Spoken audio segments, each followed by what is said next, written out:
the April 30th meeting of the Zoning Board of Appeals in accordance with the governor's order suspending certain provisions of the open meeting law relating to the 2020 novel coronavirus outbreak emergency. This meeting of the Falmouth ZBA is physically closed to the public in order to avoid public congregation. There are alternative public access measures to this meeting.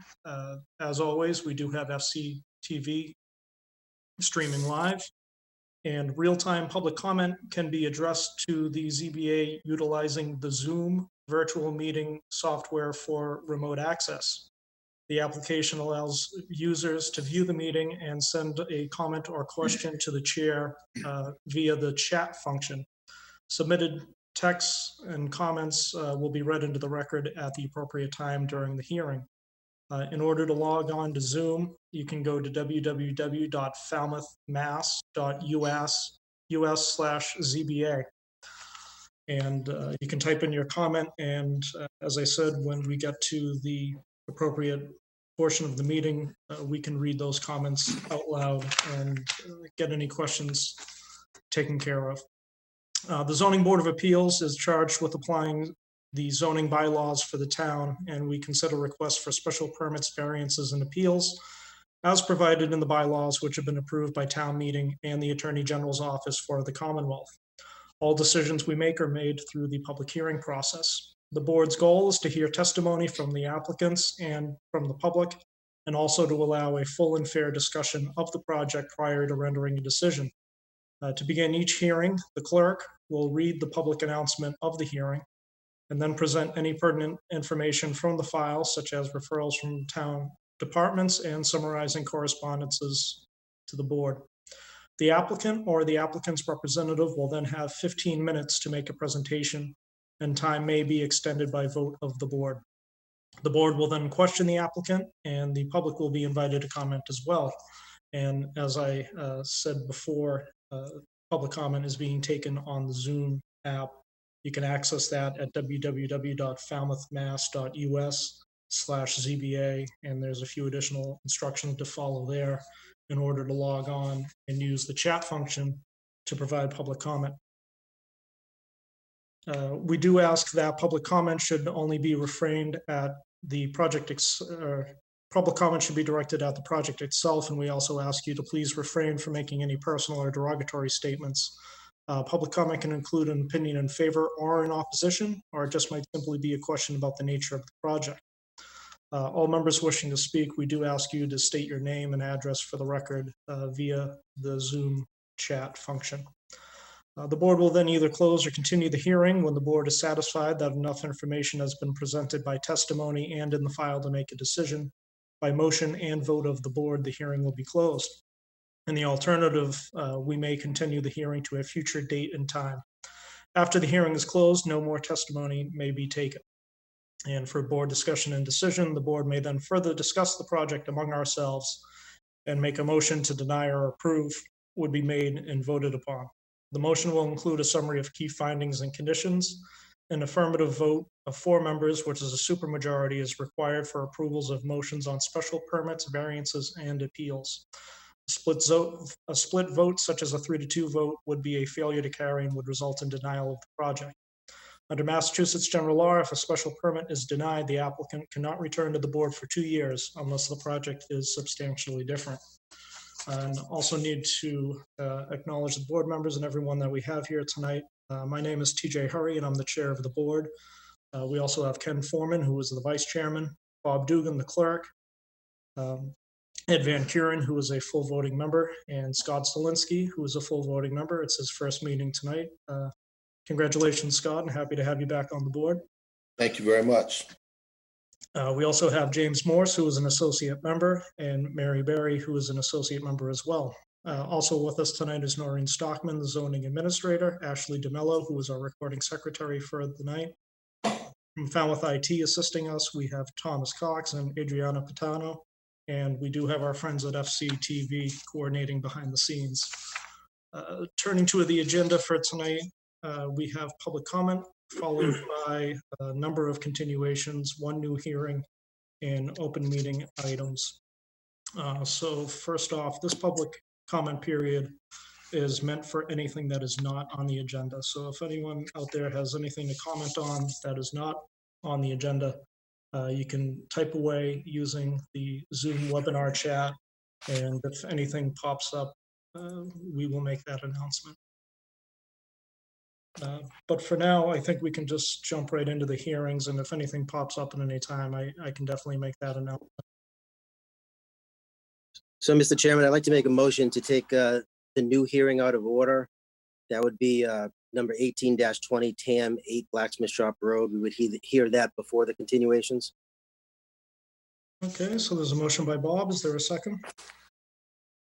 Seconded. Seconded by Ed. And we'll have to do a roll call vote being virtual.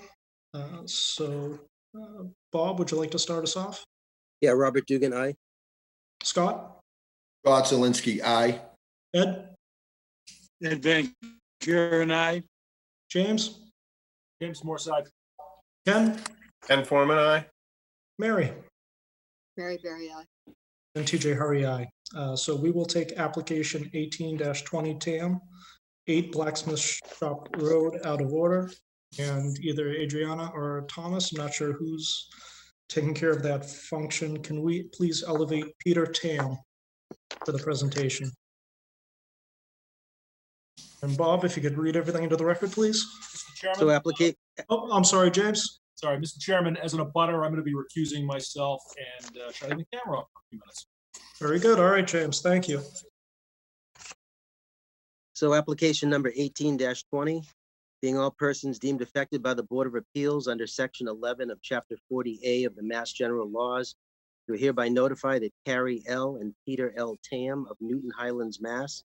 have applied to the Zoning Board of Appeals for a special permit pursuant to Sections 240-69E and 240-3C of the Code of Falmouth to construct a screen porch, increasing lot coverage by structures on subject property known as 8 Blacksmith Shop Road, West Falmouth. For referrals,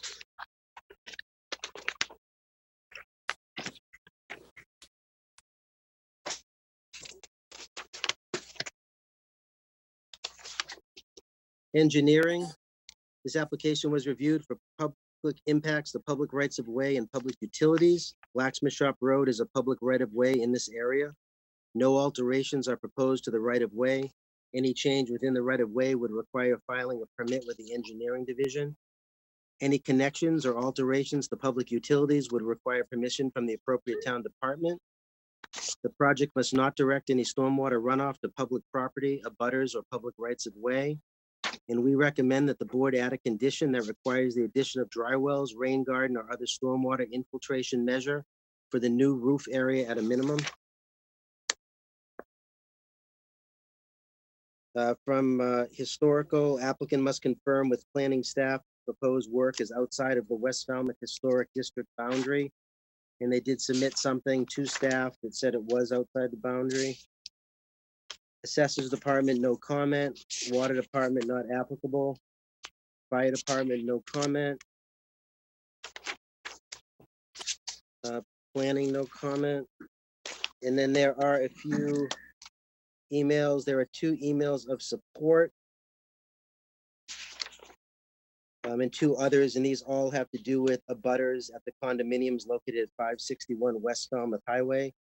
There's a Howard Green and Elizabeth McSherry. I guess it is just those 2 because they submitted 4 different emails, but just those 2 people. That's all we have. Okay. And just for the record, the voting members on this will be the normal full voting members. And for the applicant, we have Peter Town. Peter. Thank you all. Thank you, Mr. Chairman and members of the board. I assume you can all hear me. We can. Thank you. I appreciate your time in challenging circumstances, and it seems to be a well-oiled machine there. So thank you for that. My name is Peter Tam. I'm the homeowner at 8 Blacksmith Shop Road, along with my wife, Carrie. And I have a brief PowerPoint, which might be helpful to run through with you the purpose and relief that we're seeking from the board this evening. And I don't know, I haven't been very skilled at sharing my screen. Here we go. And I promise to be brief. Can you all see this? We can. Yes. Okay. I grew up in Falmouth, and my wife and I plan to return. We purchased this house at 8 Blacksmith Shop Road that you may be familiar with, although not from this perspective, unless you're going back 100 years. This is the old schoolhouse in West Falmouth, and where the pump that you see there is now the fire station. That is the subject of some interest in town these days. We're really happy to be able to buy this old structure, and we're in the middle of doing some renovations. One thing it lacks is any real meaningful outdoor space. It doesn't have a deck or a porch. So that's really the purpose and why we're before you. I'll run through this very quickly.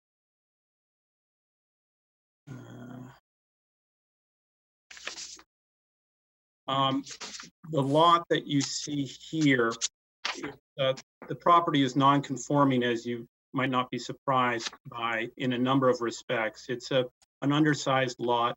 It's actually 2 lots, parcel 19 and 19A. They comprise a little less than 10,000 square feet. The existing schoolhouse is non-conforming in the sense that its rear yard, and I don't know if you can see my cursor here, but the rear yard to the north does not meet the 10-foot rear yard setback requirement in the residential B district. The property also is non-conforming in that it exceeds the 20% lot coverage requirement for structures. As you can see, it presently is at 21.8%. So to give you some more context, this is the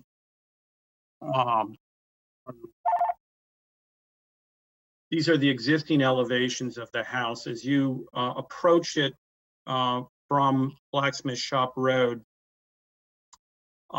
you're actually viewing the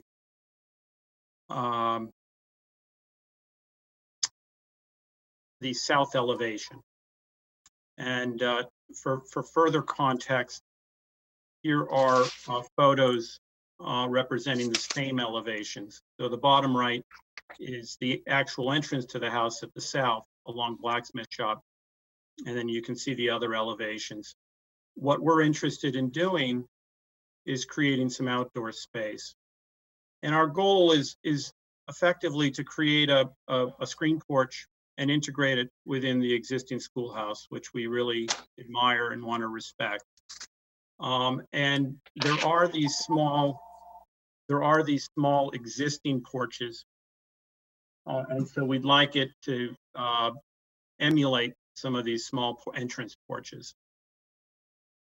The location that we have in mind is on the northeast side, and there's this void here that you can see where the arrow is indicated, where it could accommodate a porch. It wouldn't be visible from the street, and it would be effectively tucked into the existing structure.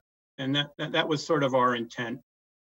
So we worked with Bill Roslansky and came up with a very simple porch plan. And this plan has a lot going on here, but you can see that in elevation, it is informed by the porch, the entrance porch on the side. It has some of the same columns, and it's a modest porch. It's about 9 foot by 17, and it fits nicely within that void.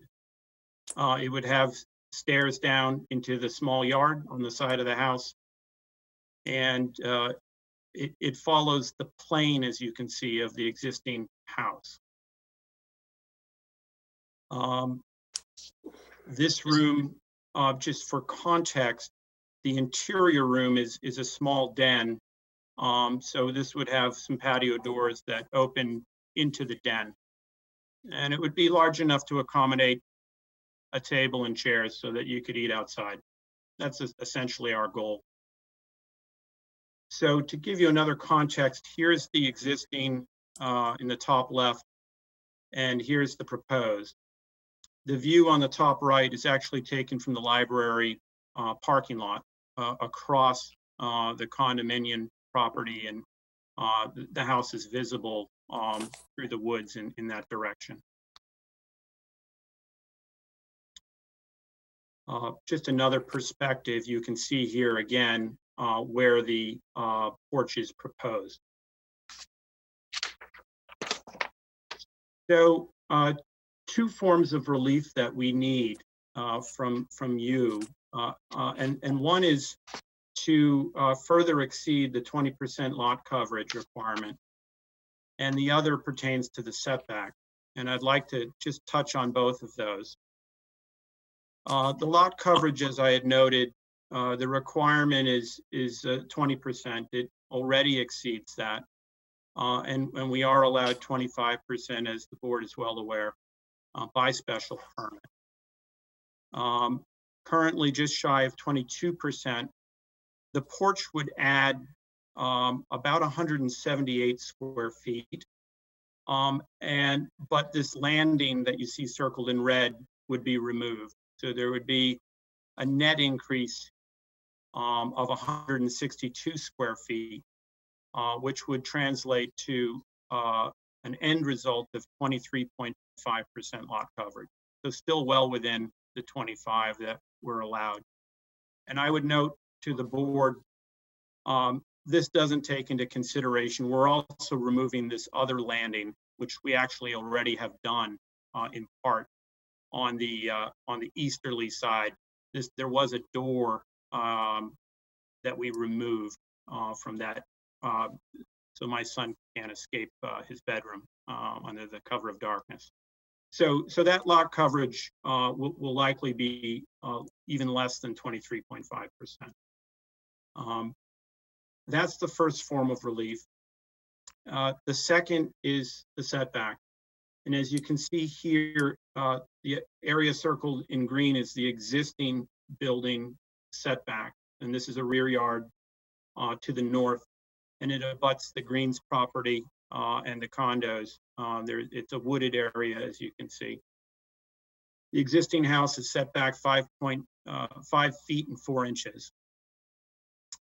No, yes, I think it's 5 foot 4 inches. By maintaining the plane of the house, and Noreen was kind enough to remind me to be careful here. We noted that the porch will actually encroach another 2 inches. The reason not, my goal was to not increase the nonconformity in any respect. But in working with Bill Roslansky, the design elements of the existing porch and the existing roof will tie in nicely with the plane of the house. So that we didn't think that was material, but I'll leave it to the board to make that determination.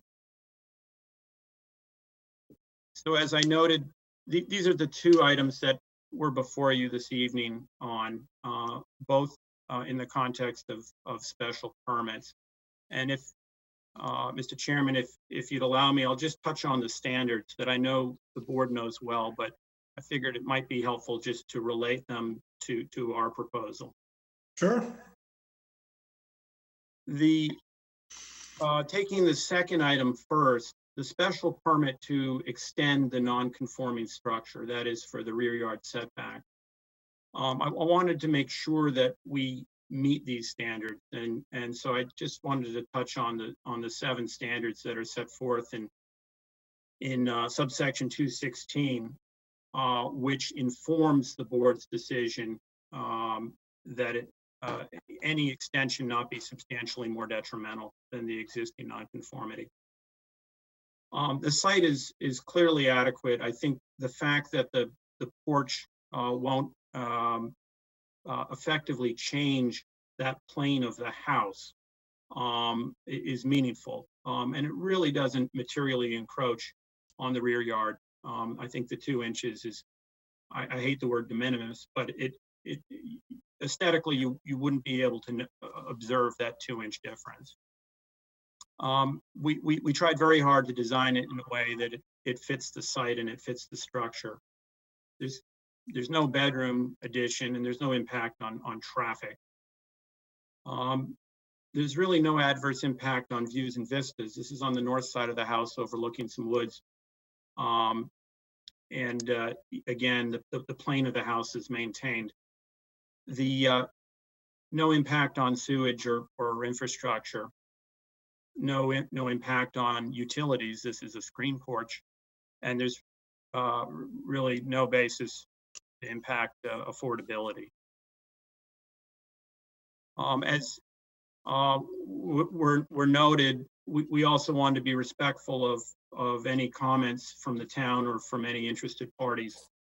We confirm that this is, and it's reflected on the certified plot plan, is outside of the historic district. We're certainly prepared and willing to submit to a condition if the board finds it suitable to agree to the stormwater infiltration in support of the porch. This is actually a fairly impervious area now. It's kind of a brick patio that's overgrown, but we're happy to add a dry well or infiltration to support the roof. And we reached out to the neighbors, who are tremendous people, and they're supportive as well. So we're looking forward to seeing them down there and having a drink on the porch at some point when this is all said and done. That's really it. Appreciate the board's consideration of our proposal. And we'll turn it to board questions if you're all set. I am. All right. Scott, would you like to start us off? Sure. Good evening, Mr. Tam. The calculations on that back lot line that's in non-conformity, the 5 foot 2 inches, is that calculated from the trim board or the foundation down low, or is it the overhang on the building that's calculated to the property line? I believe it's calculated from the granite foundation.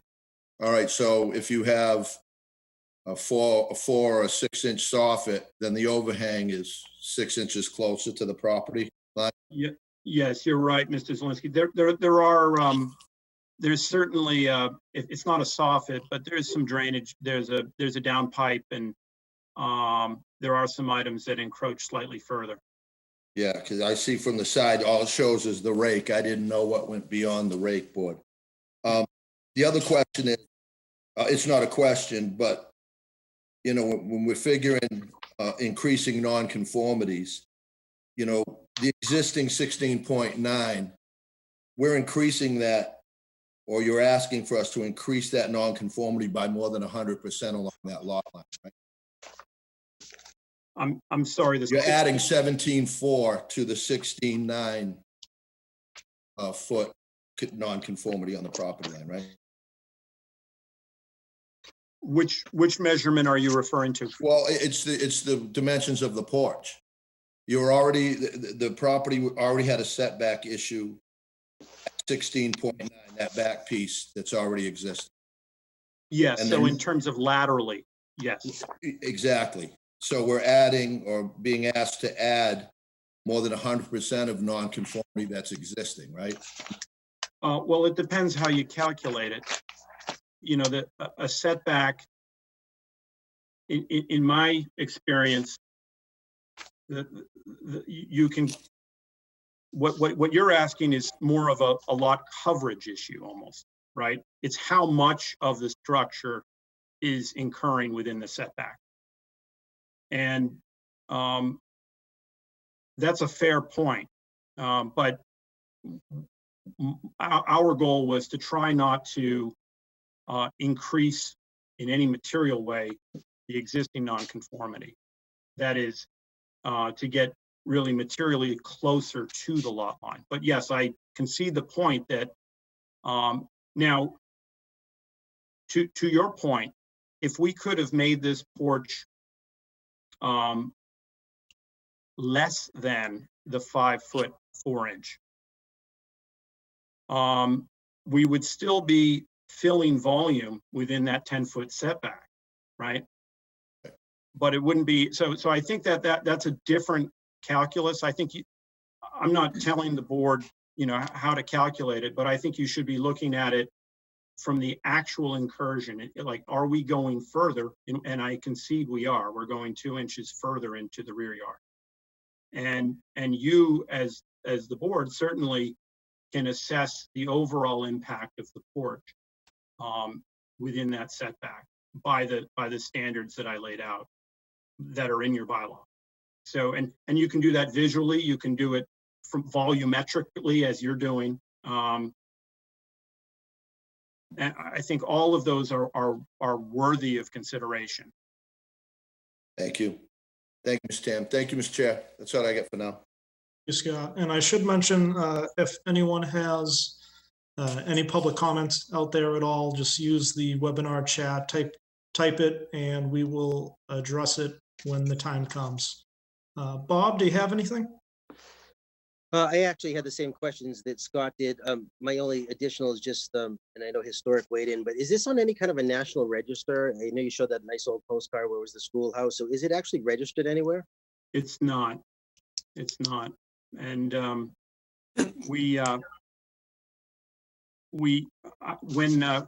when historic archives are back open, I'm going to do a little more research. But as a kid, I used to come up here all the time. I had no idea it was the school. And my wife did a little research, and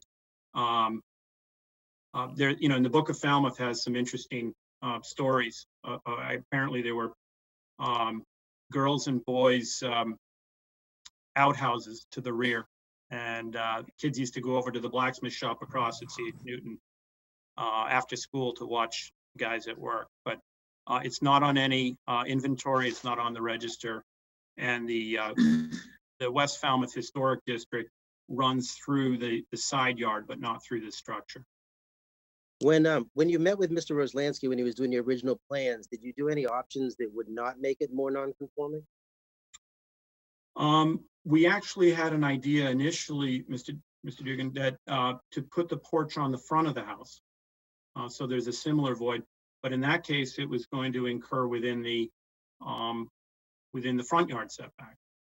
So, and considering that the structure is non-conforming, the lot is non-conforming, we knew we would be before you.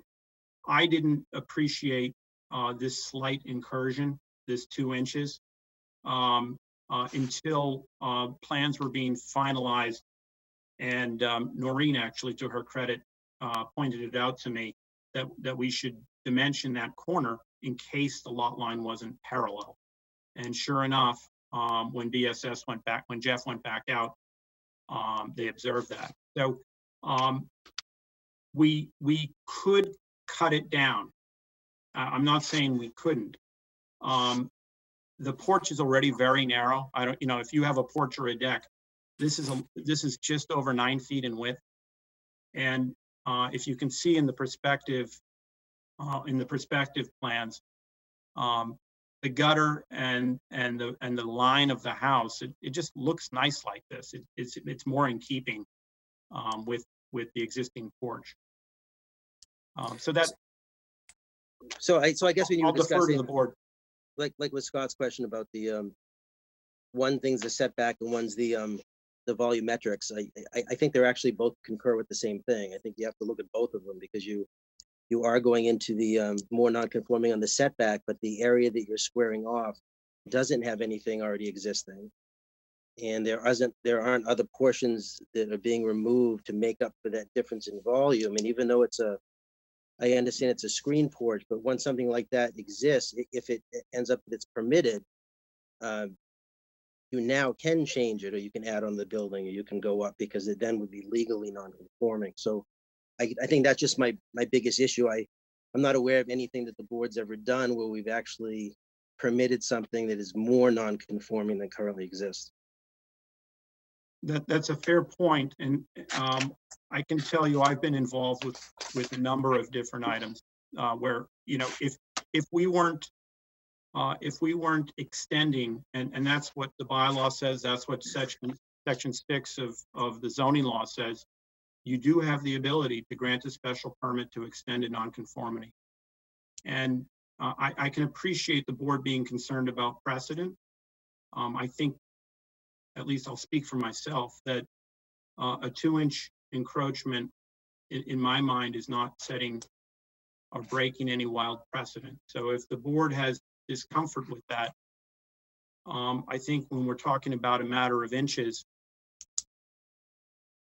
that's a precedent that this board could hold as long as you want it. So that if someone else came in and said, well, in the Tam house, you let them have 2 inches, you could say, yeah, it was 2 inches. Now, as was recognized, there are other elements in that northern wall of the house that incur closer than 5 foot 4 inches. So in the grand scheme, if you look at the plane of that porch, it's going to be in keeping with the existing nonconformity. Since that back addition on the house has 2 entrances where you show it's a den, Mhm. why not place it on the other side of that little where it comes out? Because in that case, you wouldn't be closer to the lot line. Where the existing entrance. Yeah, porch so is. on the opposite side where you show Yeah. the other set of stairs. It's a good question, and if you were to come over for a beer on the porch, that's the side that faces the fire station. The fire station's a great neighbor. I hope it stays, but you do hear every call that comes in from the firemen. That's all I have. Thank you, Bob. Mary, anything? No questions. Thank you, Mary. Ed? I had just one question. What is the building permit that's posted in the window for? We're renovating. The house was severely neglected. There were tenants that had really ripped the place up when we purchased it. And there was mold. We were putting a new heating system in, new kitchen. We have to do new baths. So most of that work is done. But it's effectively that's all. interior renovations. Okay, no, that's all. Thank you. Thank you, Ed. That's all I have. Ken? There are 2 chats that you may want to read into the record. Yes, I'm just going to get through board comment before we get there. Thank you, Noreen. Ken, anything? Yeah, so I have the same concern that some of the other board members had. It's not, in my experience, not customary for us to permit both an increase in lot coverage and exceeding yet one other nonconformity on the property. Pertaining to that, I'm wondering, the other entrance on the, I guess what would be the west side, it does look like that porch is set back just a little bit from the plane of the house. Is that correct? The baluster is, the porch actually, the roof overhangs further, Mr. Foreman. So the roof actually extends beyond the structure. Okay, And so there that's is what- some, based on your drawing, there's some confusion about that, because in terms of what the true setback from the lot line is, because usually we would take that to be from the overhang. That's one issue, and I'm not sure whether you couldn't just set it back 4 inches or 6 inches, and still have your porch on that side. And reduce, not have that, maintain the setback as it is, not make it any worse. That's not one. Number two, usually when people are asking for increase in lot coverage, we do get some kind of analysis of the lot coverage and bulk from other homes in the neighborhood. As one of our criteria is that it fit into the neighborhood, which I'm sure this will, but for the sake of consistency, be nice to have that analysis. Fair point. I think the board, if you're familiar with the area, and I suspect most, if not all of you are,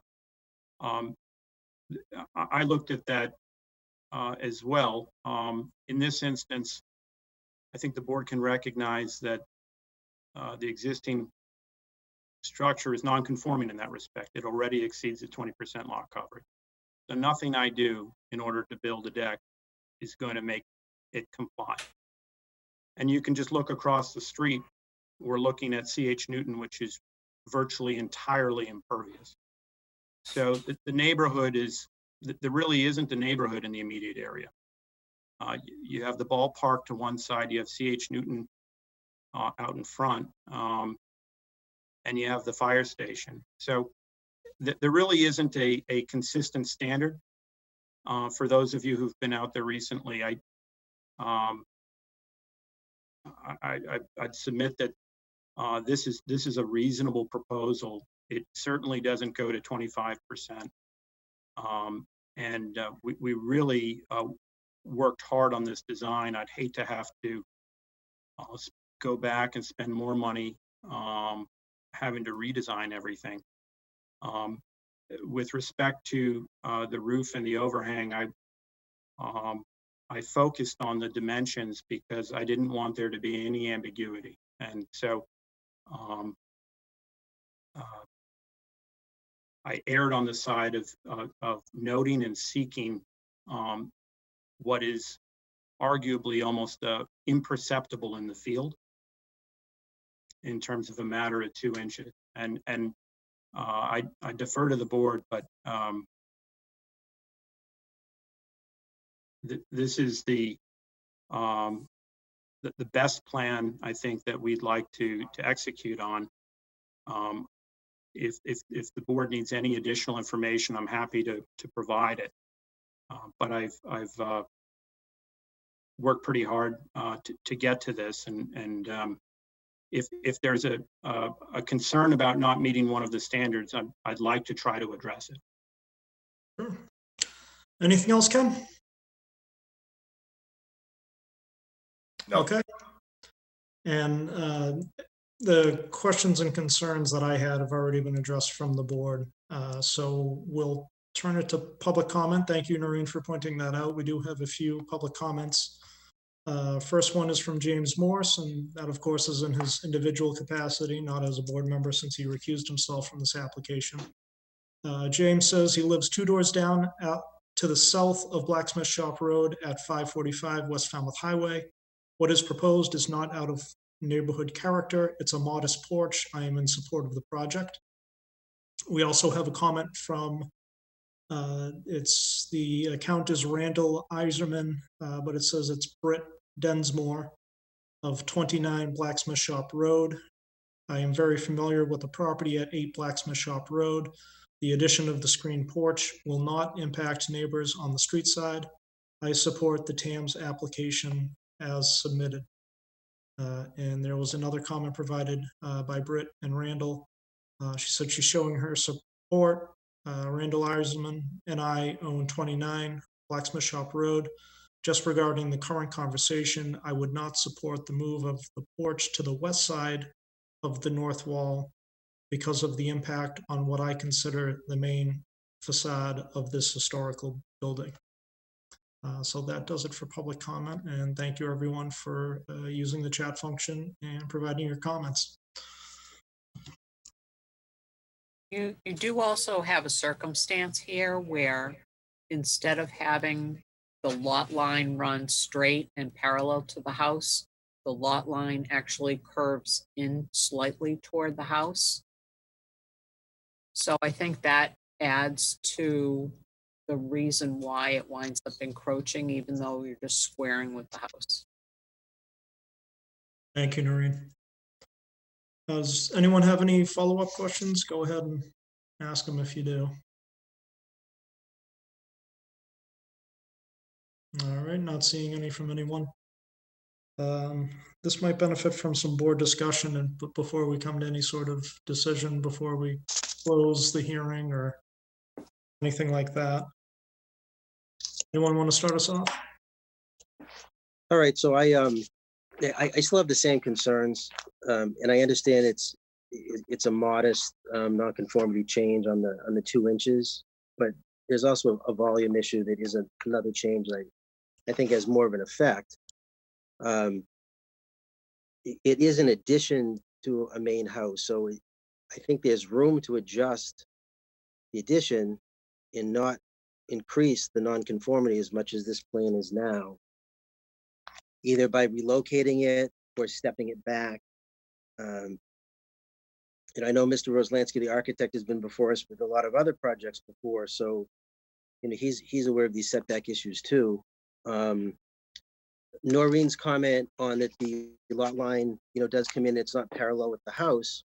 Well, that's true, but there's a large number of parcels in town that do that. So, a lot of people place the houses in different locations than go with the lot line. You can work with the lot line. I know there was the comment about moving the porch, and somebody had a concern. They thought that was the main facade of the building, that they'd be looking at it. But you actually see the porch from 28A at the West Falmouth. I came in from that side when I was driving up. So I actually saw the property from the main road when I was coming out the library. So you really see it either way. But I wouldn't be in favor of this because of those issues with the nonconformity right now. I would like to see some kind of an adjustment with the plan. Thank you, Bob. Anyone else care to add their comments? Can that be, Terry, can that be conditioned to remain just a porch and not establish a new footprint zone for future build outs? That's a good question. I'm not sure if we've ever done something like that before. Well, I mean, let's face it. But I understand the It's very concern. attractive. It looks good, but you know how I am. If it sets a precedent, 2 inches here turns into the next one where it's going to get out of control. And while the applicant gave a very good presentation, he's unwilling to move any on this. So, Mr. Chairman, if I may. Sure, Mr. Tam. I'm not obstinate, and I really appreciate the board's consideration here. What I was hopeful for was that if the board was in favor, that I could get an approval this evening. I'm a reasonable guy. I just would hate to have to redesign and come back and delay another month or two. If it's the 2 inches that is ultimately the issue for the board, if it could be made clear that the porch is not to encroach any further on that setback than the existing setback dimensionally at 5'4" I'm willing to shrink the porch by 2 inches. I think that if I can, Mr. Chairman, Go ahead, Ken. that's easy to condition. And, then I guess you would file a modified plan at the end. We might ask for an as-built. That's fair. All right, and Mr. Tam, you already said during your testimony that you would be amenable to having that extension follow the 5'4", the existing setback there. I'd be in favor of that. So I guess the only issue I have, it's something that could probably work is, but we've got plans that don't even show the setbacks to the overhangs. So as long as you can condition it enough, and the issue that Scott brought up is that, as far as I'm aware, is once you have the footprint in, I don't know if we can condition that somebody can eventually go up or add to it in general, the living space. And I guess that's something we'd have to find out from the building commissioner, but the only way you can do something like that usually is a deed restriction, and I would hate to deed restrict the property, but Well, any change would be back before you. if somebody built over that went up, is there any? Do you They have any would have- grounds to say? they- but they would do you have still any have to grounds to come say back. no if their lot coverage is still the same?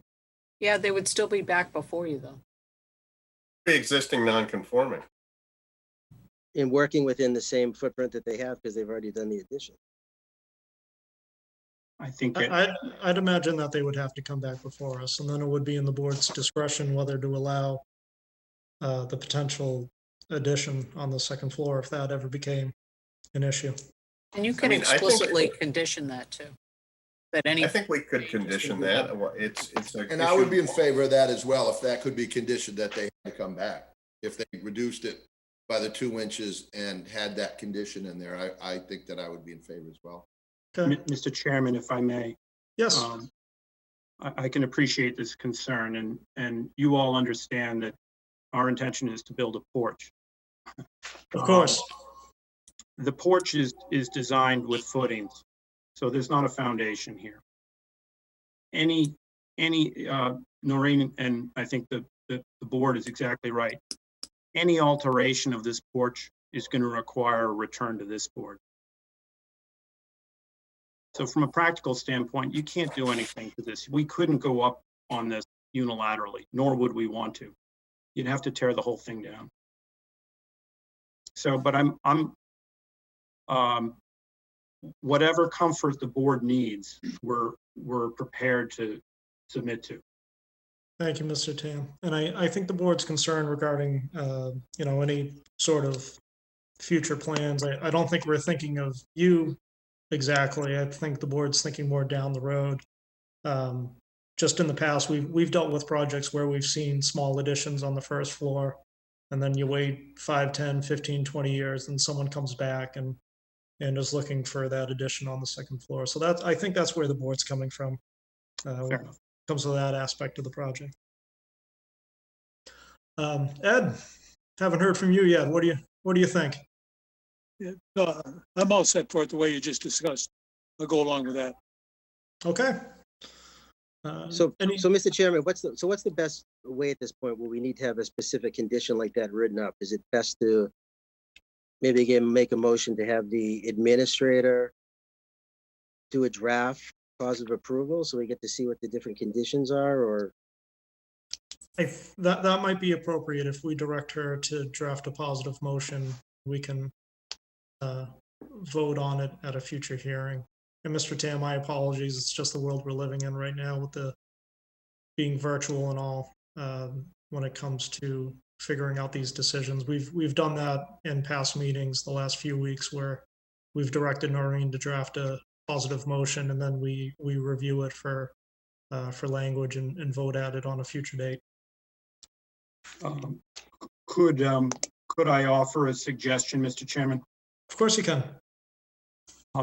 It sounds to me like the consensus of the board is with potentially 2 conditions, the board may see this favorably.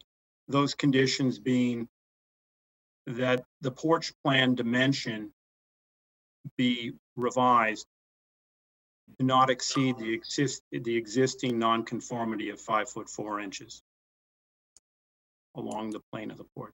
Yes. And number 2, that any further change to the porch will require review by the board. Yes, and that's a typical condition that we do include in our decisions, but I think we might be looking for more specific language than our standard boilerplate language that we put in there. We might specifically condition that no second story is to go above because of considerations of bulk, since you're so close to the rear lot line. And the value of that would be that, again, not necessarily pertaining to you as the owner, but it would signal to future zoning boards what the intention of the board was at the time this special permit was issued. Mm-hmm. I'm comfortable with that.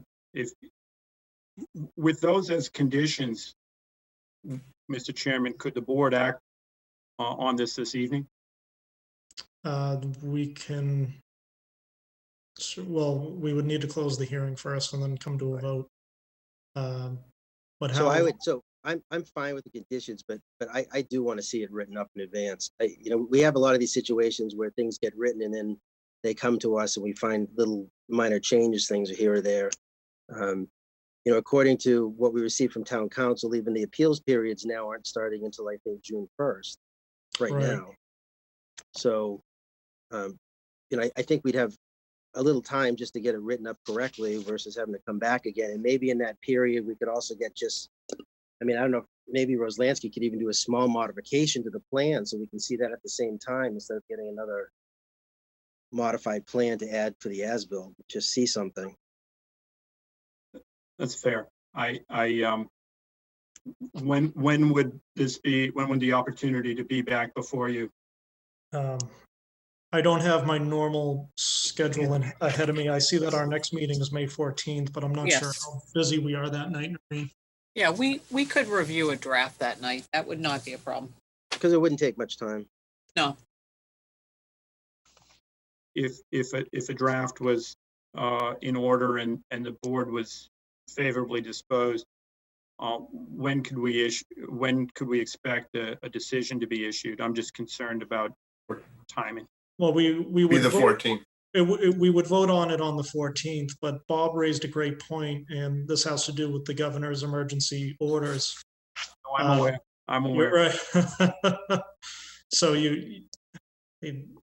So your appeal yeah, I period guess we're wouldn't just, start until the later. appeal period wouldn't start until, what is it, June 1st? Right now, it's June 1st. Right, 45 days following the cessation of the state of emergency. right, whenever that might be.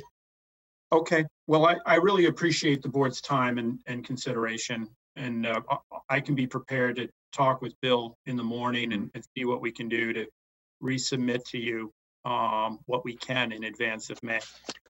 Okay, thank you, Mr. Tam. So we'll have to make a vote. Would anyone like to make that motion? Well, first, Well, first we I'm need- happy to move that we close the hearing. Second, Motion to close the hearing by Ken, and I think that was seconded by Ed. Roll call. Mr. Chairman, as a point of order, if you close the hearing, and I'm supportive of closing the hearing, I just want to be sure that if you want to accept revised plans, that they be entered into the record. That's true.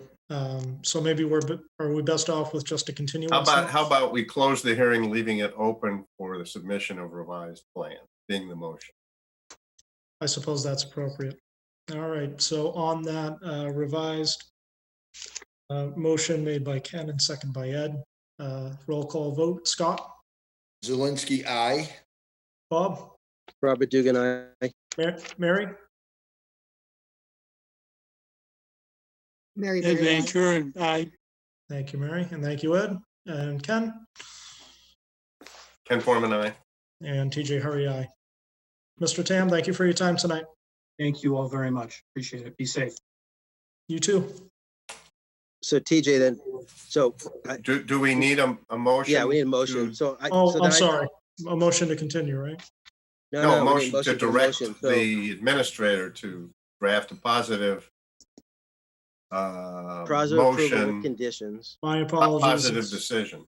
It's been a So long directed. week for me already. My apologies. Would anyone like to make that motion? So moved. Robert, why don't you do it? Because you Second. All have, right, so I make a motion to direct the administrator to draft a positive decision with conditions for 8 Blacksmith Shop Road. The conditions we discussed tonight, we also want to include the engineering comments regarding gutters and dry wells. And then also Findings? the, and then the draft decision would be set to us before the next meeting, which is May 14th, for review and approval. For findings, the applicant is proposing to do a back porch addition that will not encroach any further than the current property, which is 5 feet and 4 inches. They'll be increasing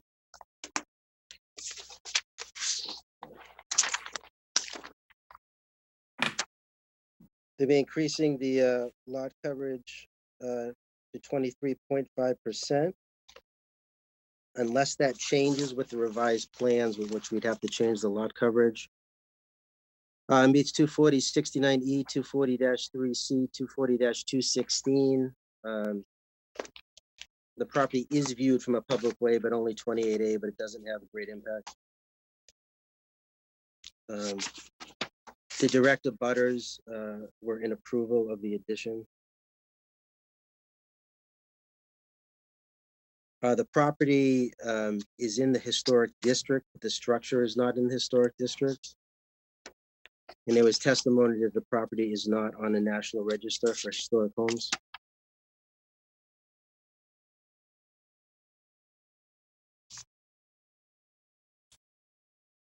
You know, the only other thing I would put, which be, I guess, a condition is just because it's really tight up there, to make sure that all the construction equipment and materials are placed on the subject property and not in Blacksmith Shop Road.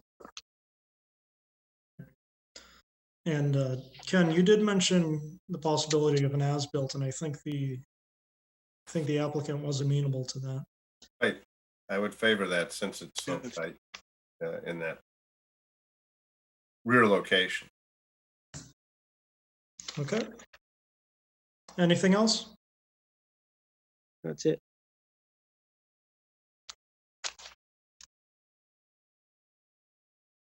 All right, so that was a motion to direct Noreen to draft a positive motion. Second on that, Scott, were you the second on that? Sure, I'll second it. Sure. All right, roll call vote. Scott, Scott Zelinski, aye. Bob, Robert Dugan, aye. Mary, Mary Berry I. Ed, Ed Van Kuren, aye. Ken, Ken Forman, aye. and TJ Hurry, aye. Okay. So we'll have that language prepared for the next meeting. Wait for James to come back. Welcome back, James. And up next, So I'll make a quick motion just because we're going to change the order of all the continuations. okay, So the order for the rest of the evening will be, the next item will be 90-19 Rapucci, 24 Prospect Street. Then will be 96-19 March, 94 Nantucket Avenue. Then 008-20 Arthur, 40 Lauren Road. Then 005-20 Noonan, 183 Surf Drive. Then 006-20 Schubert, Trustee Ormond Drive. Then 007-20 Messer Bennett Goleta, and then ending with 01220 McDonald, 83 Queen Street.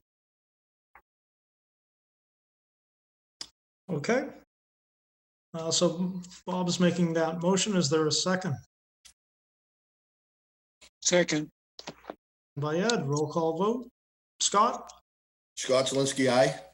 Bob, Robert Dugan, aye. Mary, Mary Berry I. Ed,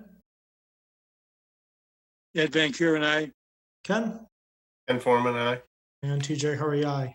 So, And then, Mr. Chairman, I'm recused from the next hearing, which is Rapucci, so I'm going dark. all right, thank you for that. So Bob's recusing, or he has recused himself from this application before. Application 90-19 Rapucci, 24 Prospect Street in Falmouth. And Noreen, I believe we have, and I'm pulling it up on my phone, we have a request for withdrawal in the file. That's correct. All right. And the applicant is requesting a withdrawal without prejudice at this time. He does state that he feels the current state of the board with two members, or two missing members and another member who I feel is not impartial because she lives in the same neighborhood, is not conducive to a fair hearing at this time. Also, since Bob Dugan continues to recuse himself from voting on the application, it makes it more difficult as he needs a unanimous decision. So the voting members on this project were myself, Ed Van Kuren, James Morse, and Mary Berry. as far as this application goes, I remember when we opened, we only had 4 members with what was then the current board. And as we did mention, Bob Dugan did recuse himself. So we were left with 4 members. At the beginning of the hearing, I did advise the applicant of his 3 options, either proceeding with the 4 members, withdrawing at that time on the spot and then reapplying, or forget the third motion, going forward, withdrawing and reapplying or proceeding. Requesting a continuance. I'm sorry, requesting a continuance at that time. Thank you, James. So that's where we left it with that applicant. So just a note for the record, the applicant did make a statement about a board member residing in the neighborhood, and I don't believe she the does. application, and that's correct. That's an incorrect statement. Thank you, Noreen. So we're left in an unusual situation here because I don't believe the applicant is here tonight. He just made the request via email, so he's not able to speak for himself at this point. But at this point in time, I don't feel that that's enough of a reason to ask for a withdrawal. And the board members that are on this project, I don't know how anyone else feels, and I do want to be careful not to actually discuss the project itself. I just want to focus discussion on the actual withdrawal. But Ed, James, Mary, if you have anything to add.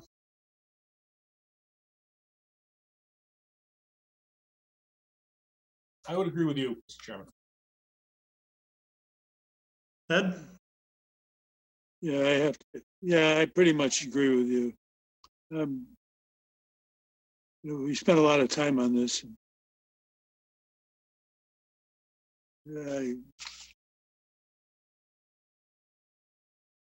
Whatever we can do legally, do legally. Right. And Mary? I would agree with you. Thank you, Mary.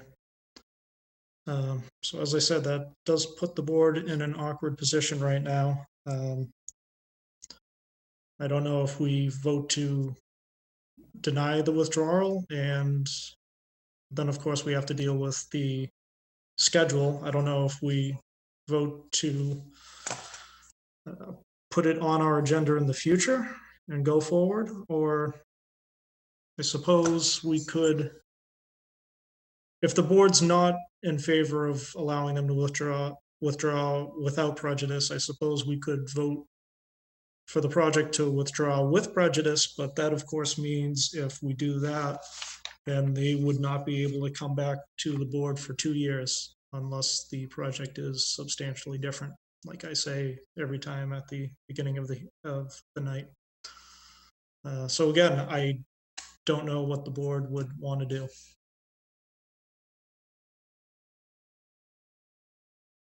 And at the same time, I want to be careful and not discuss the actual merits of the project, given that motion and that the applicant's not here. But like Ed said. Mr. Chairman, can I ask a procedural question, though?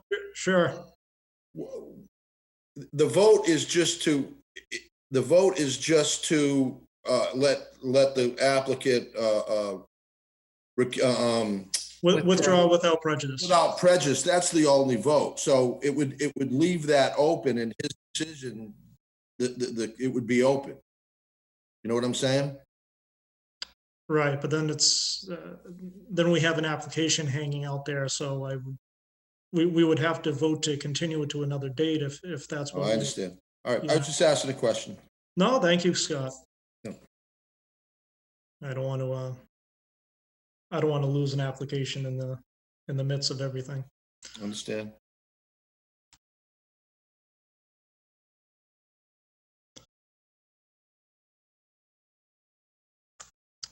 So again, I don't know how anyone else feels. James, Ed, Mary.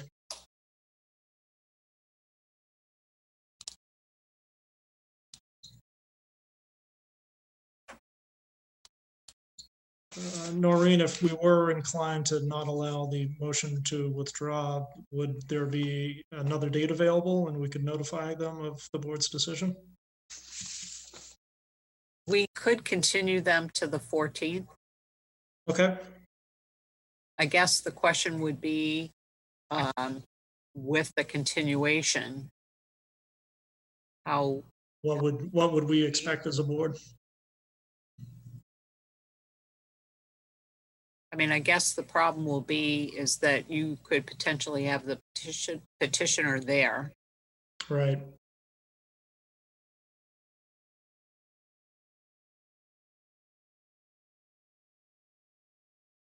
I mean, the other part too, I suppose, is that if you allow withdrawal, you don't know when or if the applicant will be back. I mean, they have suggested they will return, but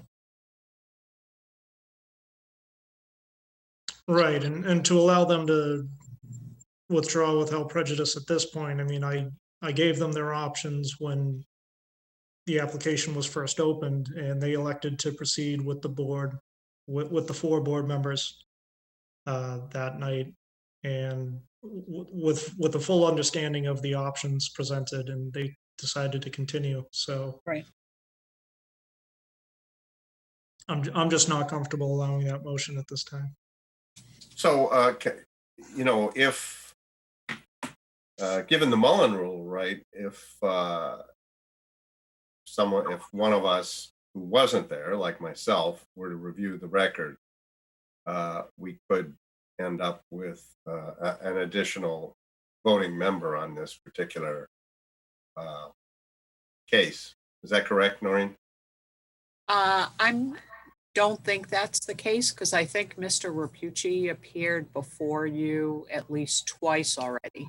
And the Mullen rule would only cover one single hearing. Okay. So you would not be able to add a new member on at this time. Off the hook.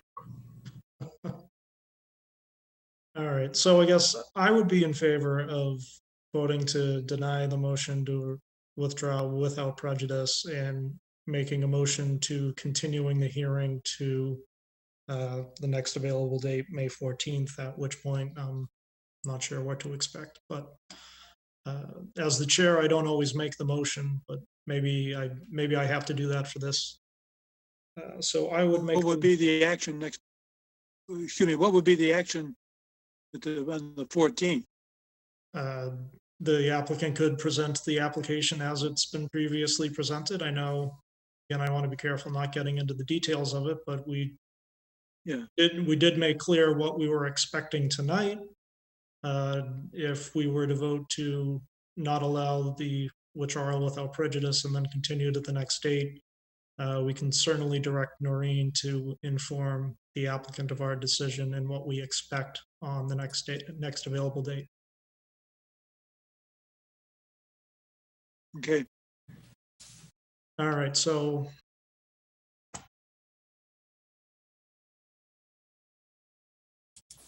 Teacher, Yes. sorry, we could put it on for the 28th. Yes, is the 14th. Is starting to look rather busy. Okay, the 14th is too busy. And again, my apologies, Noreen, I don't have my usual calendar in front of me right now. All right, so I will make a motion to deny the applicant's motion to withdraw without prejudice and continue the application to May 28th, and Noreen can inform the applicant of our I'll decision second it. and what we expect on the next date. All right, so I made that motion. Ed has I'll seconded second it. Thank you, Ed. Roll call vote. James, James Morse, aye. Mary, Barry, aye. Ed, Ed Van Kuren and I. and TJ Hurry, aye. So that takes care of that.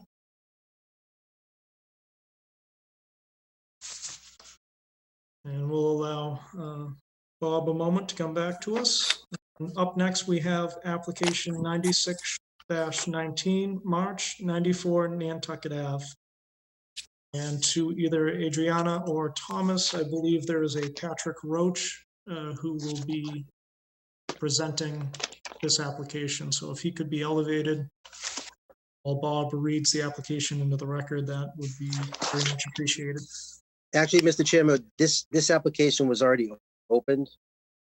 And the voting members on it are you, Mr. Chairman, myself, Ed Van Kuren, Mary Barry, and James Morse.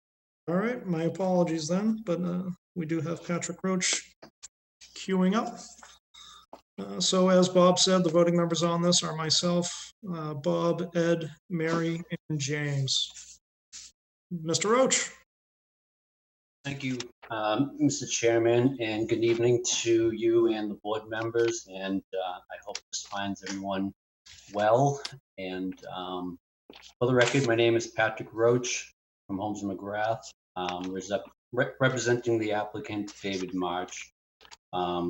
This is a continuation from a February 20th hearing. The subject property is located at 94 Nantucket Avenue in Falmouth Heights. It's pre-existing non-conforming structure. The non-conformity is the lot coverage by structure. What exists is a percentage of 26.3, and the proposed work will be at 25.9. And so the scope of the work is a first floor renovation and a second floor addition. There's no proposed expansion to the existing footprint, and I should mention the other nonconformity was the 7-foot setback to the front yard, the front sideline on Nantucket Ave. So at that February 20th hearing, there was a request for additional information. And if I may share the screen. Go right ahead.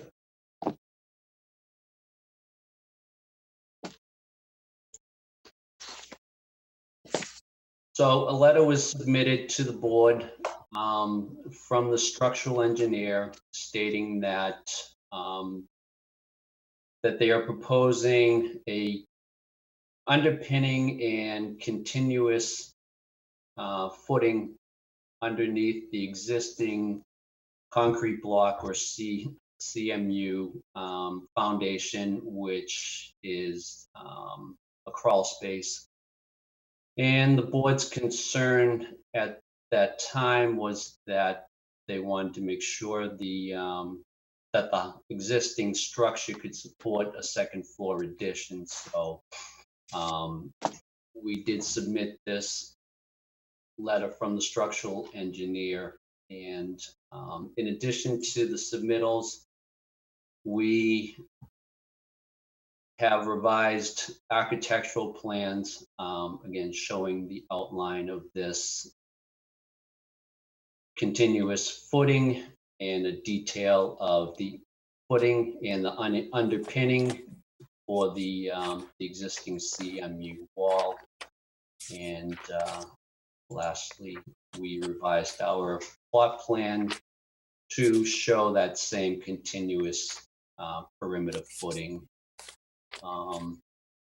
And the other concern from the board was regarding a vista view for the neighbor. So I have some exhibits, and at the last meeting, I had tried to articulate this view corridor right here. So if you project this house straight up, which from the architectural plans, and I'll go back to it if you'd like, they are proposing a building height at 30 feet 5 inches. So it's going to be below the maximum 35 feet that's allowed.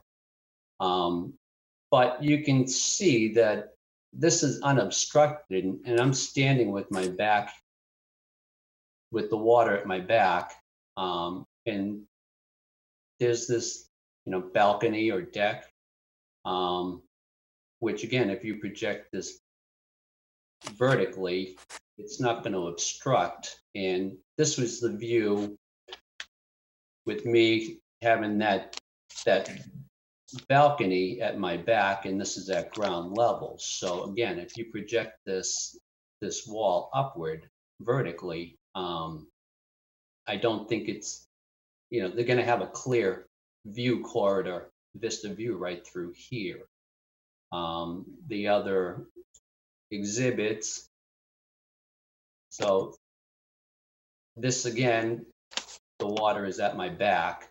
And I took this picture from the front corner, so projecting this up from the second story, it's not going to be totally obstructed. And then the third was from the intersection, and looking at from the intersection of Nantucket Ave and Ellison Ave. Again, it's not going to obstruct the view of the public as far as safety goes. Pedestrians, bicyclists, motorists have a clear view through this intersection in both directions. So I hope that the submittals satisfy the board. And the other thing that I would like to point out, after that February 20th meeting, I spoke with Noreen, and she brought to my attention that one of the board members had a question regarding the staking that was done out there, and at the time, that's at the corners, that's where the surveyors could put the stakes in the ground. So it gave the appearance that they were expanding the house, but they're not. It's going to remain the same. They're just renovating the first floor, and there are three. I'll go back to the architectural plans. So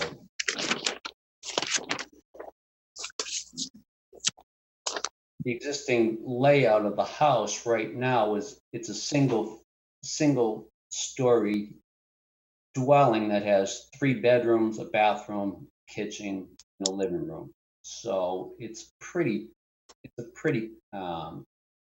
tight layout there. So what they're proposing is an open floor layout on the first floor and moving the 3 bedrooms upstairs. So again, the footprint is going to remain the same. They're only adding vertically and not expanding the exterior of the dwelling. And at the meeting, my recollection, Mr. Chairman, was that you had asked about the shed and whether it was going to remain, and I had answered yes. But after the meeting, when I was reading the minutes, I noticed that it states that you had asked if it was going to be removed, and I had answered yes. But I want to make clear that the intent is for the shed to remain.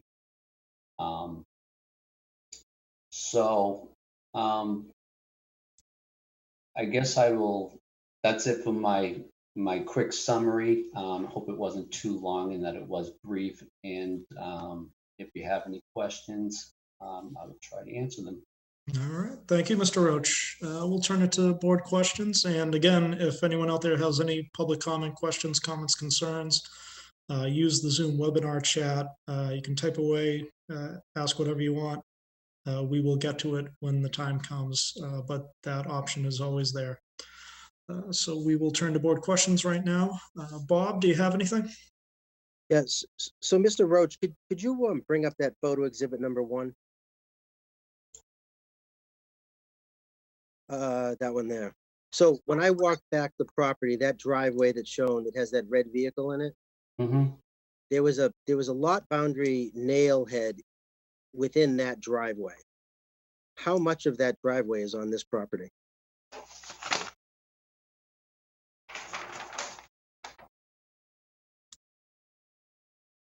I don't know for sure. I don't think it's very much. I mean, I think it's a slight encroachment. But you don't know how much? I don't. I'm sorry, I don't have that answer. And was that asphalt in that section at all figured in on the lot coverage? I don't know for sure. I would have to review that again. It's very slight, and the calculation for structures, paving, and parking, the existing is 36.8, and we're proposing 36.2. So I don't think there would be enough pavement there to even come close to the 40%. All right, my other question is, on the application, at one point, it says you're gonna be rebuilding the first floor. Why wouldn't they have considered just a raise and reconstruct? Initially, they had proposed a tear down rebuild, but they revised the scope of the work. And they just wanted to go with remodeling the first floor and constructing the second floor addition. Because to support that concrete block foundation, aren't you gonna have to open up all the outsides to put your stabilizers and everything through the concrete blocks? Well, the methodology from the structural engineer and the architect is, and I'll zoom in on this, that they're only going to excavate 1 foot deep for the footing, 2 feet wide, and they can only work within a 4-foot section at a time. So they're going to dig a 4-foot hole 2 feet wide and a foot deep below. And then you gotta put the rebar in. So how are they installing the rebar? Well, it's underpinning, so they're going to have to maybe dig a little deeper than to give themselves some room. But as far as opening up the hole, they're only going to do a 4-foot linear section at a time. So it's going to be time consuming, but that way they're not opening up large sections underneath the foundation. So they're kind of, like I said, it specifies that they're keeping it confined to a 4-foot section. They'll pour the concrete, drill underneath, put the pins in, pour the concrete, and then when that cures, they'll do another 4-foot section. So is this in a flood zone? It is in a flood zone. It's in an AE zone, not a velocity zone. So with the amount of work that they're doing, that they have planned right now, will they have to bring the entire house under compliance with flood zone regulations due to the fact that they're probably going over 50%? Well, I spoke to the builder yesterday and asked about the 50%, and she said that they would be under the 50%. So the 50% that they use, as far as I understand, is based on the assessed value of structure only, and they're going to stay under that? Yes, I believe so. Yes. That's all I have right now. Thank you, Bob. Mary, anything? No questions. Thank you, Mary. Ed? No, I have no questions. And James?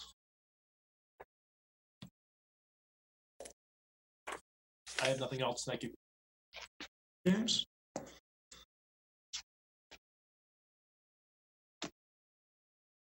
And Mr. Roach, I do appreciate the candor about the shed. I do recall having a discussion about it, but I didn't quite remember whether it was remaining or if it was being eliminated. So thank you for that.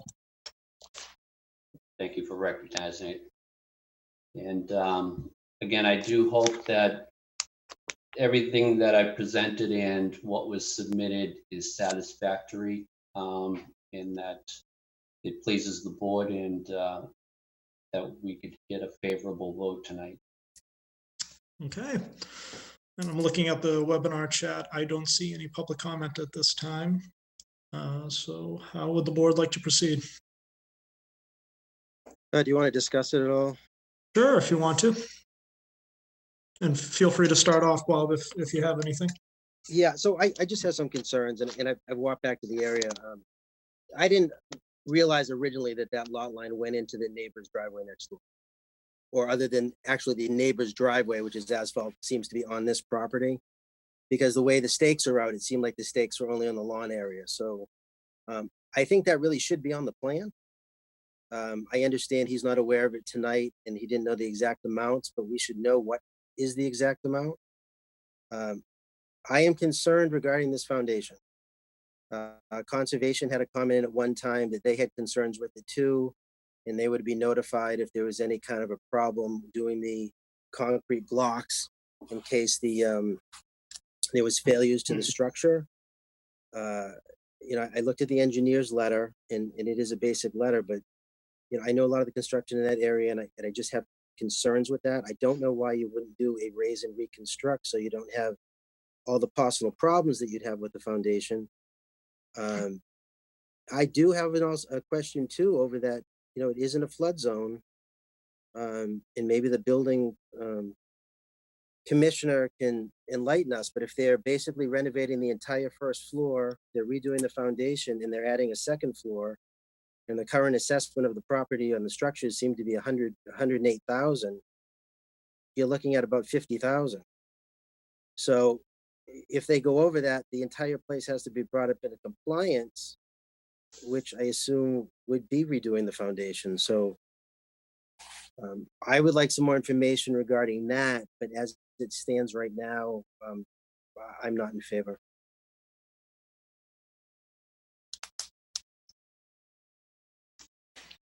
Okay, James, how do you feel? I'm going to agree with just everything that Bob just said a minute ago. I had concerns at the last hearing concerning the foundation, and then listening to what's proposed. I can't see how they're going to go not hit the requirement to get the house up under the federal flood guidelines. So I'm not in favor at this point either. I'd like to see more information. Mary? I'm not in favor. I agree. Ed? Yeah, I wouldn't approve it. Typically, when you get into something like this, you're better off raise and reconstruct the whole thing. And I think this is one of those cases. We need to see a lot more detail to confirm it, I think.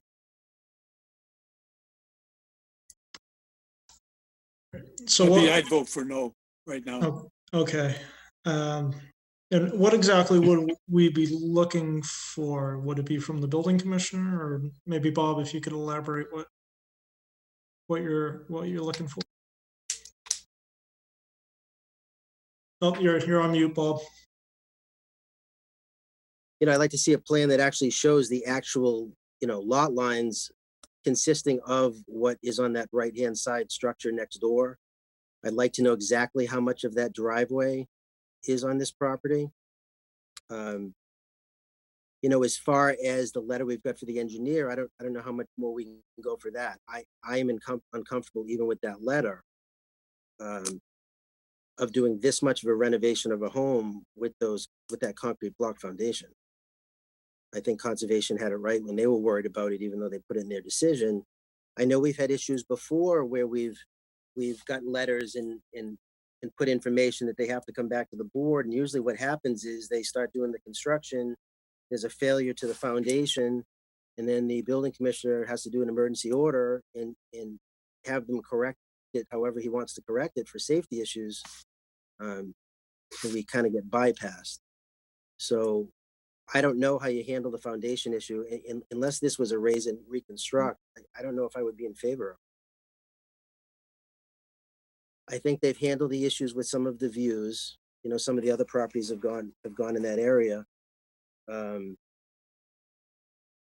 I just don't know how they're gonna do it. You're also gonna have an issue when they construct there, and I don't know what the scheduling guidelines will be, but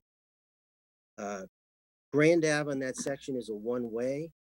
It basically fits one, maybe 1.5 cars. Nantucket Ave, you're gonna be in the same situation. It just isn't.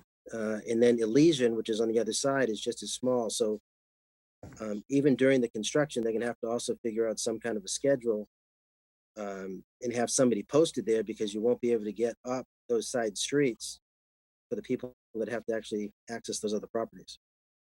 So they're also gonna have some kind of plan relating to that, but I don't know how you get by this. I don't know how you get by the foundation issue. You know, they did supply a letter. I just don't. Well, I appreciate your concern from the board's perspective, and I guess at this point, I would have to request a continuance, if that's appropriate. I think it might be. Noreen and I don't know if Noreen can offer any guidance here.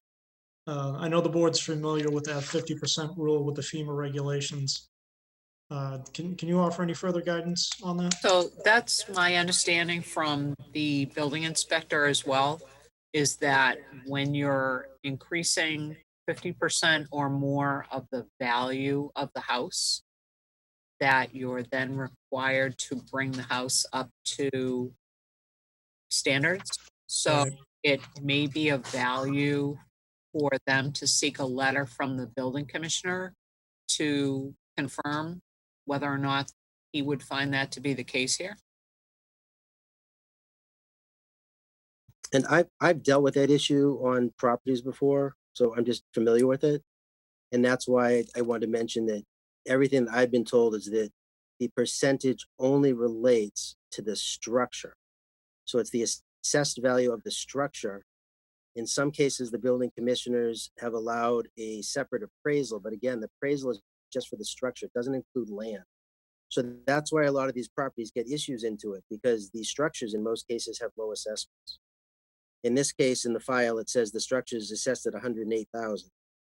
So you're looking at 54,000, and that goes pretty quick when you're renovating the entire, the entire property. So I'm sure, the building commissioner could enlighten us on what he would use, but from my understanding, from what I've dealt with in the past, it's always 50% of the structural value that does not include the land. All right, thank you, Bob. So, Mr. Roach, I think the board would be looking for revised plans, especially on that lot line showing the neighbors, taking into account the neighbor's driveway as far as the percentages go. And as Noreen said, maybe a letter from the building commissioner regarding that, the FEMA regs and that 50% rule. And Bob, was there a third?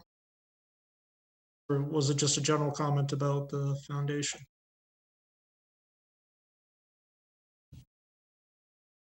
Nope, I lost Bob. Yeah, and I think you're muted, Bob. We have the, we do have the structural letter. I just know from dealing with other properties, the issues you get into with these concrete block foundations on homes that are built in the 60s. And I saw how he would do the underpinnings. I maybe more detail on actually how they do the rebar. How much of that are they going to have to open up? I mean, we're going to need to know, what kind of equipment are you going to have to be bringing in? It's a unique situation because those streets are so small. It is really So tight. maybe also have a plan on, if this went forward with construction, some kind of a schedule on how they're going to handle the construction in that area. The lot is very small, so you're going to be very limited on the amount of materials that you can put on the property at any given time. So I guess that would just be an additional.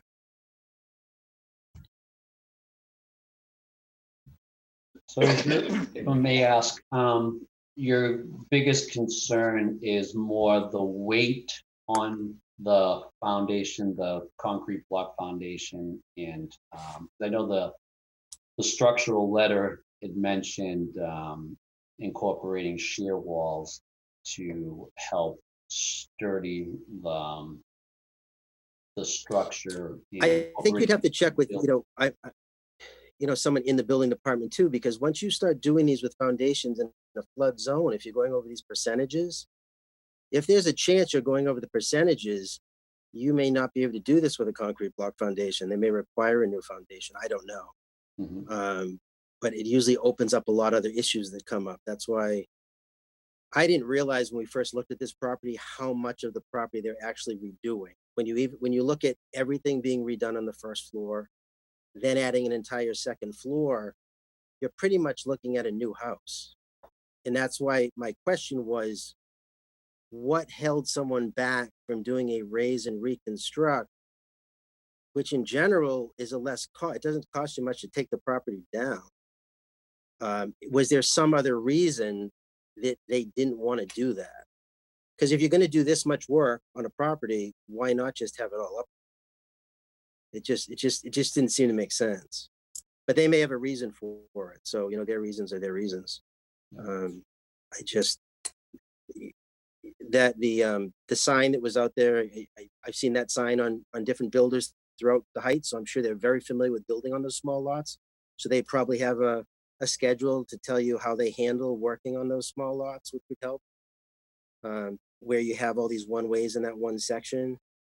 How much material are they going to bring in? I mean, just getting trucks to get in that area. I just walk the area a lot. To get trucks in that area and drop off all that materials and supplies, you get very little room to work with, and you can't park on those roads because this is directly across from Little Pond, and you've already got a situation where the cliff is giving way, and that's why they've kind of reinforced all that up. So some kind of a plan that they know on how they work with something like that. And I think they should really look at that foundation issue. I don't know if it's going to be easier for them to go another way or not. Okay.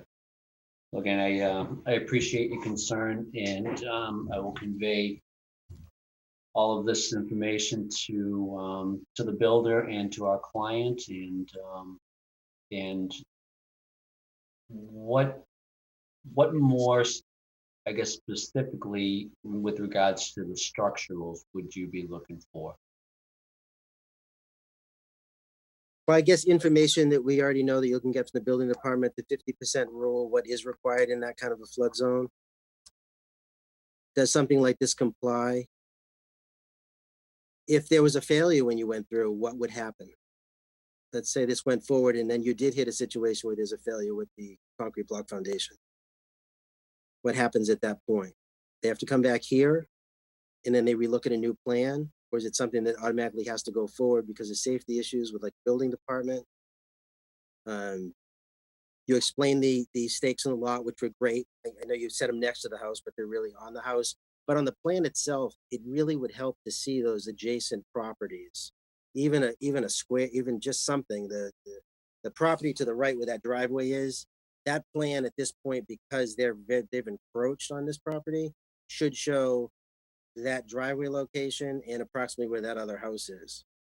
I don't think you're going to have any issues with their entering in and out of their lot, but I don't know. And like you said, I saw the nail by accident, so I never noticed it the first time. And that's when I found out it went on the other property. But when that happens in the future, it's nice when they come before the board because we may not see it, just to know that something is encroached so we can, handle it at that time if we have to. Well, thank you for pointing that out to me. And going forward, we will try to identify that. And if there is a case where a nail is in a driveway, try to identify that the stake in the ground is not the actual corner, and that will show some sort of. Yeah, if you actually show it on the plan, we would catch it, but it just it doesn't appear in the plan. It just shows the lot. It doesn't show that there's actually anything on that section. So if we have everything, then I guess I would make a motion to continue to May 28th, which is that last one because the 14th is full. Second, Bob with the motion to continue, second by Ed. Roll call vote. Bob, Robert Dugan, aye. James, James Morse, aye. Mary, Mary Berry I. Ed, Ed Van Kuren, aye. and TJ Hurry, aye. So that application is continued. Mr. Roach, thank you for your time tonight. Thank you as well, and stay safe. You too.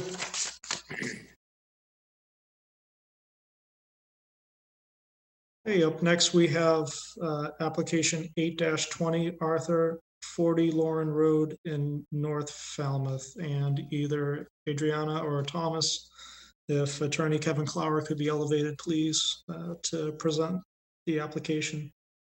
And Bob, is this one that we haven't opened? Yeah, this is a new application, so I'll read this one in. So application number 008-20, being all persons deemed affected by the Board of Appeals under Section 11 of Chapter 40A of the Mass General Laws, you're hereby notified that Kelly North Arthur of North Falmouth, Mass. has applied to the Zoning Board of Appeals for a special permit pursuant to Sections 240-3C and 240-69E of the Code of Falmouth to replace existing deck with a covered patio and construct an addition to the second floor on subject property known as 40 Lauren Road, North Falmouth, Mass.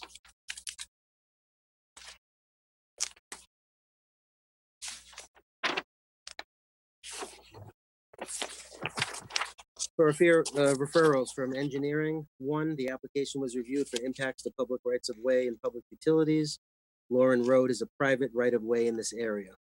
Any connections or alterations to public utilities would require permission from the appropriate town department. 3, the project must not direct any stormwater runoff to public property, abutters, or public rights of way. 4, dry wells are proposed for the roof. As recommended in the Massachusetts Stormwater Handbook, we typically recommend that dry wells be installed a minimum of 10 feet from a property line.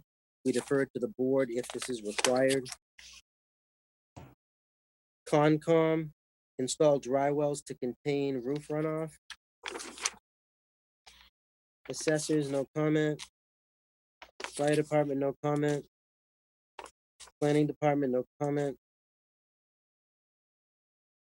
Water department, no comment.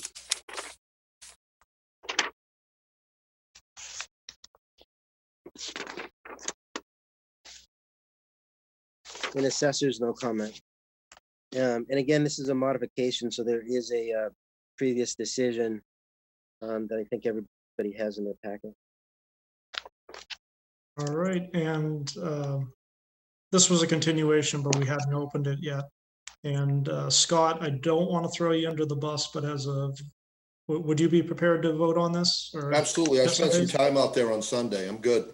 Fantastic. All right. And again, I didn't want to throw you under the bus, but just No, I'm good. making sure we had the correct members voting on this. Of course, an alternate could fill in if need be. But again, I just need to repeat all this because on advice of town council, we need to know who's voting on this, being our new virtual world here.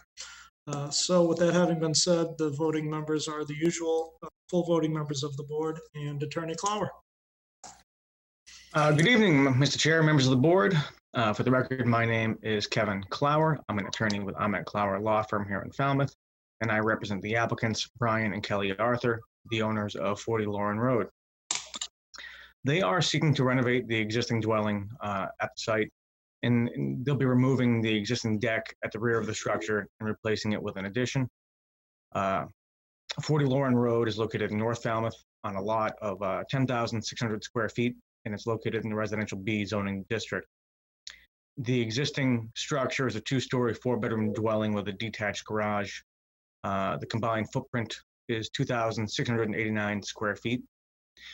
It is non-conforming as to front yard setback being 24 feet 7 inches where 25 is required, to side yard setback being 8 feet 9 inches where 10 feet is required, and also to lot coverage by structure being 25.4% where 20% is allowed by right, and up to 25% is allowed by special permit. The existing ridge height is approximately 22 feet 3.5 inches. The applicants live here with their young family, and they're seeking to make some improvements to address their needs and to create a better use of the space that's more functional for them. These renovations will include a removal of the existing deck, and that space will be repurposed as a covered patio with a master bedroom above. The ridge height of the addition will be 22 feet 2.5 inches, which is lower than the existing ridge. And it will increase the bedrooms, though a new 5-bedroom septic system is proposed and has already been approved by the Board of Health. The lot coverage by structure will be reduced from 25.4% to 24.8%, which eliminates that non-conformity. There's no change to the existing non-conforming setbacks. Due to those existing non-conforming setbacks, as well as the lot coverage by structure remaining above 20, this does require a special permit under sections 240-3C and 240-69E. Under 243C, pre-existing non-conforming structures may be changed by special permit, provided that they're not substantially more detrimental than what presently exists. The board is asked to consider the standards of 240-216 and whether or not that alteration creates a new dimensional nonconformity, impairs views and vistas, and reasonably conforms to the average dimensions within the neighborhood. This proposal will not create any new dimensional nonconformities. It will eliminate the nonconforming lot coverage by structure and will have no impact on existing side yard or front yard setbacks. Further, in residential B districts, lot coverage by structure may be allowed above 20%, though less than 25%, by special permit. And in reviewing that, the board is asked to look at the size and height of the structure in relation to the average size and height of structures in the neighborhood, the effects of shadow on adjacent properties, the impact on views and vistas from public ways, and the effect of nitrogen on coastal embayments. There's no effect on views and vistas from public ways. As Mr. Dugan mentioned, this is on a private way. There's no effect of shadow on adjacent properties. There's no effect of nitrogen on coastal abatements. And in fact, there's a new Title V system, as I mentioned. That's an improvement there. As to the size and height of the structures, we did submit a lot comparison worksheet for the 32 dwellings within 300 feet of this property. Of those, 30 of those 32 actually have a larger gross building area, and 21 have larger footprints. So this proposal will still be among the smallest houses within that neighborhood. This proposal represents a significant improvement over the existing conditions for the applicants. It doesn't create any new dimensional nonconformities and eliminates an existing nonconformity. It's not substantially more detrimental than what exists. There's no impact on views and vistas, and it more than reasonably conforms to the average dimensions in the neighborhood. For these reasons, and given these considerations, I would ask that the board grant the special permit, and I'd be happy to address any questions that you might have at this time. Thank you, Attorney Clower. And once again, if there's anyone out there who has any public comment, questions, comments, concerns regarding this project, go ahead and type it into the Zoom webinar chat, and we will address it when the time comes. We'll turn it to board questions. Scott, do you have any questions? Sure. Good evening, Attorney Clower. Good evening, Mr. Zielinski. Welcome back. How are you? Long time no see, right? All things considered, we're good. Yeah. A couple questions. The attached garage, heated space? I believe so, yes. Because I think I saw a what appeared to be an air conditioner unit or some kind of load handling unit on the back of it. I was unaware what it was. But my main questions are, can you direct me on the site plans to the load calculations for the second floor, to the new bedroom where it extends out over the porch? Sure. So I'll share my screen momentarily, but I don't believe the plan reflects the load calculations. It's a new addition that's being added. And if you look at I actually think the floor plans might be more instructive here, because they show, how it'll be supported by columns. Exactly. I'm trying to get to what's under the columns, because if it's lolly columns, I'd like to see the load calculation. But if it's a foundation that's under it, then we may have another issue in the design, because if that becomes anything more than a slab, your septic tank, the way it's designed, is only at 5 foot and a few inches instead of 10 feet, which is required by Title V. That on a living, that it has to be off the foundation by 10 feet. I was just curious if that was going to be addressed. That's why I asked what was supporting the overhang for load. So there's no existing foundation there currently. It's a deck that's there. That's right. And the Board of Health has already approved this, so my expectation here would be that this is columns, which would be allowable, but the Board of Health has reviewed the Title V and has approved the new location of the septic. Okay. So it's going to be on columns. That would be my expectation, certainly. I can't imagine you put a foundation there where one doesn't exist. Well, It's that's shown why over I there. asked the question. I don't see it anywhere. And if they do put a wall up, then it changes what the regulations for the septic tank is. If it's on lolly columns, then you're all right. But then I need to know what the load calculation is for the load. But if they put a full wall, then it changes the dynamics of what's allowed by Title V in reference to distance to a foundation. You follow me? I do, and I understood the question. I think that they're going to have to meet whatever they have to get a building permit, so they'll have to meet the requirements that the building department has, and they've had to meet the requirements of the Title V under the Board of Health. So I would expect it's columns, as you've suggested. As to the load bearing, I don't know that that's something we typically would submit to the zoning board as opposed to through the building department. I think that would be certainly within their purview and part of what they would review. It's not a language that I personally speak, and I understand that you do, certainly, Mr. Zelinski, but it is, I think it's outside of what we would typically look at. But I think that whereas the Board of Health has already approved this, and whereas we need to get a building permit, that those concerns are covered there. Okay, because on the topical, the last page of the plans we were provided, it shows a side view of the cut sheet of the septic system. Do you see that? On the site plan? Yes. On the septic plan, the side view of it. Yeah, up here. All right, you see where it shows a foundation with the invert coming out? Yes. That's a foundation, not a column. So that's where my confusion came, and I just wanted to get some clarification from you on it. That's all. So I think if you look at the plan, you'll see the invert, as you said, runs to the existing foundation under where the deck is. There is no foundation under the deck right now. No, but I think if you follow my mouse right here, you'll see the line going from the septic to under where the deck is to the foundation wall of the house itself. Okay, so it's gonna run under the deck that's proposed.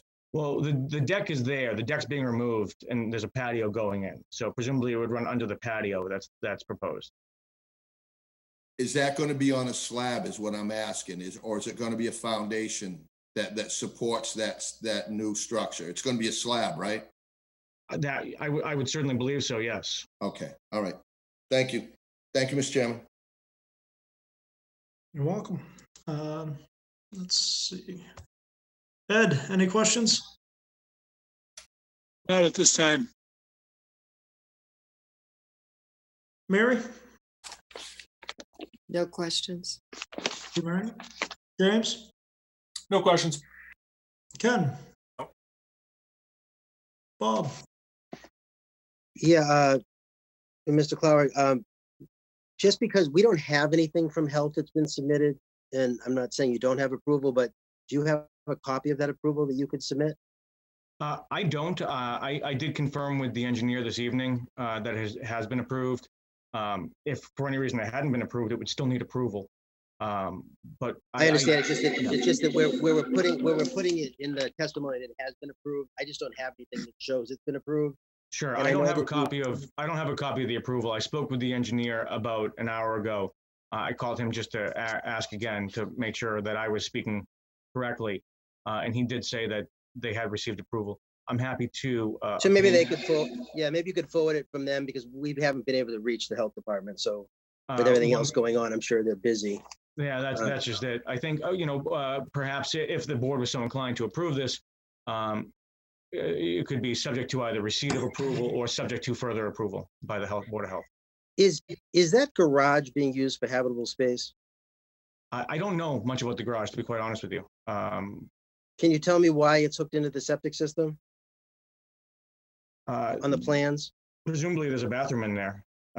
They might have studio space or something in there. I don't quite know. My knowledge of this is limited really to the plans that we're looking at. So if this was approved and we conditioned it that there not be habitable space in the garage, is that something they're amenable to? I'd have to speak with the client. I think that we're putting in a 5-bedroom septic. And as the board knows, there's multiple ways of calculating septic flows. And I don't know if there's a studio space in there or what, but I wouldn't want to agree to that without having spoken to the client. But So that's fine. I would just like to see something maybe from the client that actually explains what is in that garage, just because it appears, doesn't mean they're using it that way, but it's got separate door. It does have some kind of an air or heating unit. It is hooked into a septic system. But there's nothing in the assessor's records that shows that there's a separate livable structure on the site, just that it's a garage. So I just want to make sure it is just a garage and that we don't get in a situation where we have got multiple structures on a property and that's a different nonconformity we're dealing with. that wouldn't necessarily create a nonconformity, but I understand the question. Yeah, because the garage doesn't look like it's ancient, but who knows?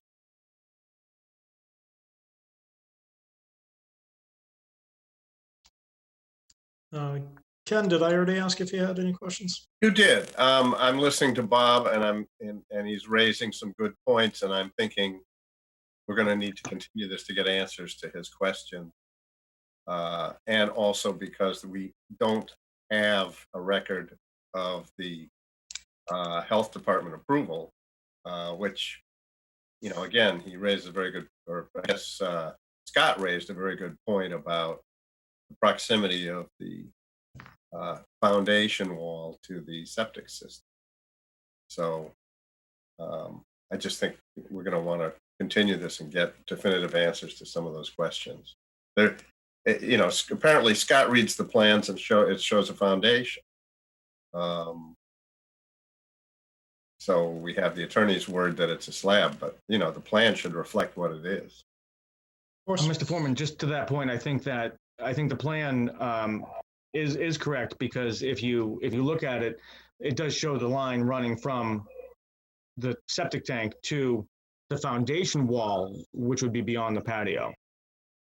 It's the tank, Kevin. It's the tank that Title V worries about leaking closer than 10 feet to a fake foundation wall. Oh, no, I certainly understand. But my point is, I don't think that, I think that the plans reflect the existing foundation wall, which is part of the main house, and the invert coming from that wall, and it would be under the patio or under the existing deck. They're saying they're going to take out the existing foundation, fill in if there's a basement below. I'm confused. No, there's no existing foundation there. It's a deck space. But what that's showing is the line running, or the pipe running from the tank to the foundation wall, which in this case would be beyond the patio. Again, I'll share my screen. I think what you're seeing here, and if you follow my mouse, what we're seeing is the tank here. This line running to the foundation wall shown in pink, that where the existing basement is, that's this line that we're seeing here. I see. So you're saying that the patio is on top of that? Yes. Okay, that clarifies. But wouldn't they usually show that in a cross section? Usually when there's anything on top of it, they reflect it on the plan. If there's a deck, a patio, in the cross section just looks like it comes directly to the foundation to open space. So maybe they could just explain it. Okay. Yeah, I'm reading it where you see first floor elevation right there, and then you see something tied to the top of it, which gave me the impression that was going to be the furthest most facing wall to the septic. That's how I read this. If I'm incorrect, then That's how I was looking at it too, so. I saying, what I guess we're saying is show where the patio runs over the top of that. And I'm getting some weird feedback when you talk. I don't know if anyone else is getting that. It sounds like the teacher in Charlie Brown. Yeah, I can hear it.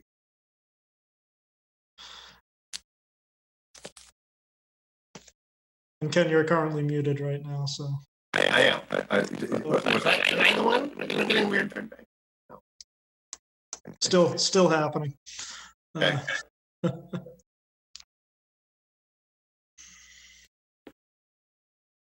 So I guess we'll be looking on a continuance. I think we are. Noreen, what is May 28th looking like now? Since we've done a couple. Yeah, we're so good for that date.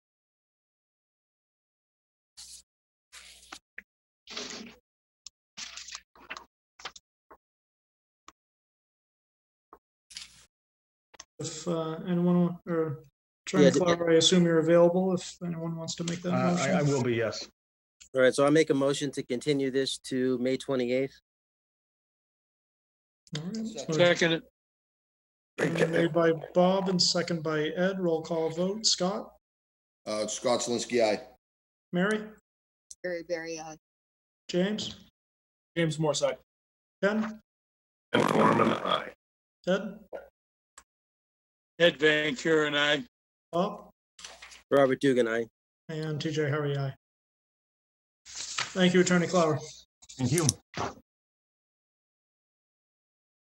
And we've reached the halfway point, at least as far as applications are concerned. Would board members? I'd love a quick break. Would you want a quick break?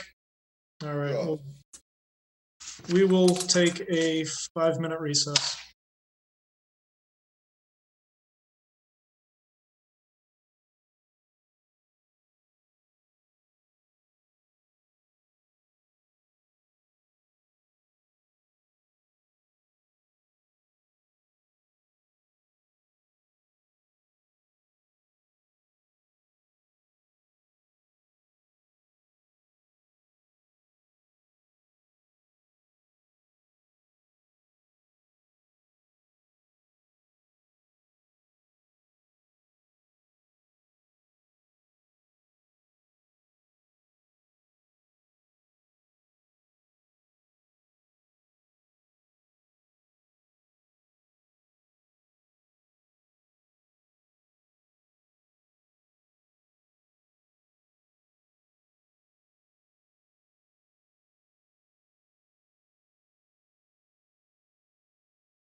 agenda.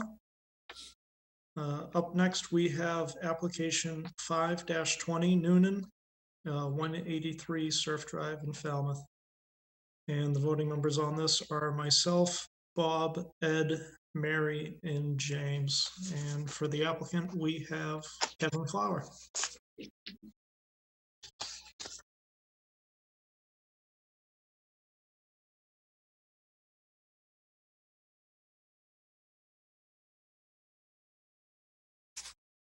Mr. Chair, if I could ask, I think there's a few other people who need to be brought in. I would expect we'll need Greg Sarunian and Mary Noonan and Michael McGrath and Attorney Ed Kirk. All right, and Ed Kirk is with us. I think he's on a landline. I'll just confirm that he can hear us. Attorney Kirk, can you hear us? Yes, I can hear you. Can you hear me? I can hear you. Stand by, Wonderful. please. My plan is to have Attorney Clower make his presentation, and then we'll allot you some time to address the situation. Thank you. Thank you. Oh, he's just on. Yeah, I see. All right, are we good to go, Mr. Hurry? Whenever you're ready, Attorney Clower. Okay. Good evening again, Mr. Chair, members of the board. For the record, my name is Kevin Clower. I'm an attorney. I'm at Clower Law Firm here in Falmouth, and I represent the applicants, Joseph and Mary Noonan, the owners of 183 Surf Drive. I'd like to offer a brief recap as we were here a few weeks back, but it's been some time. So the applicants are seeking permission to raise RAZE and rebuild the existing single-family dwelling at this lot, which is located at 183 Surf Drive, which is between Surf Drive and Seacold Lane. It's in the Residential C zoning district and is located in a VE15 flood zone. Given the location in the flood zone, renovations do trigger compliance with the flood zone standards. So the applicant really has no choice but to raise and rebuild. This requires moving the elevation to be 2 feet above the flood zone standards, a flood zone elevation, which is elevation 17 or approximately 12 feet above grade.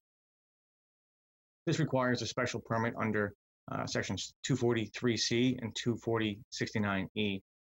243C again allows for the alteration to a non-conforming structure, provided it's not substantially more detrimental than what exists. The proposed dwelling, though with an expanded footprint in living area, that's done to reflect this will be their primary residence. The non-conforming front yard setback of 21 feet will be eliminated, and that will be changed to be 26 feet. The 9-foot setback to the 3-foot contour of Vineyard Sound will remain unchanged. The proposed lot coverage by structure will be 23.2%.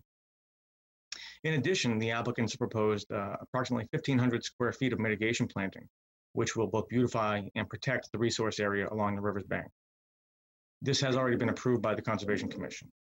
What's being proposed is not substantially more detrimental than what exists. And in fact, given its compliance with the flood zone standards, the plantings and the elimination of the front yard nonconformity, it constitutes, in my opinion, a significant improvement. Section 24069E allows for lot coverage by structures above 20%, though under 25. And again, the board has to consider the size and height of the structure in relation to the size and height of structures in the neighborhood, the effects of shadow on adjacent properties, the impacts on views and vistas from public ways, and the effect of nitrogen on coastal embayments. Much of this was discussed at the last hearing, but I'm glad to review some of it again. As to views and vistas, it's clear that this will be visible, but the bylaw is concerned with the views and vistas from public ways. This is behind a similarly raised structure, has no negative impact. The board has consistently stated that they're not concerned with protection of private view. In regards to shadow, the location of this minimizes the effects, as many of the surrounding properties are similarly elevated. And in fact, a number of the nearby owners and abutters have submitted letters of support, including the owners of 199 and 185 Surf Drive. There's no effect of nitrogen on coastal embayments, as this is on the town sewer. As to the size and height, prior to the first hearing, we did submit a revised lot comparison worksheet, which showed the 26 dwellings within 300 feet of this particular lot. And that info was obtained from the GIS map and the assessor records. The gross building area was used to compare relative size.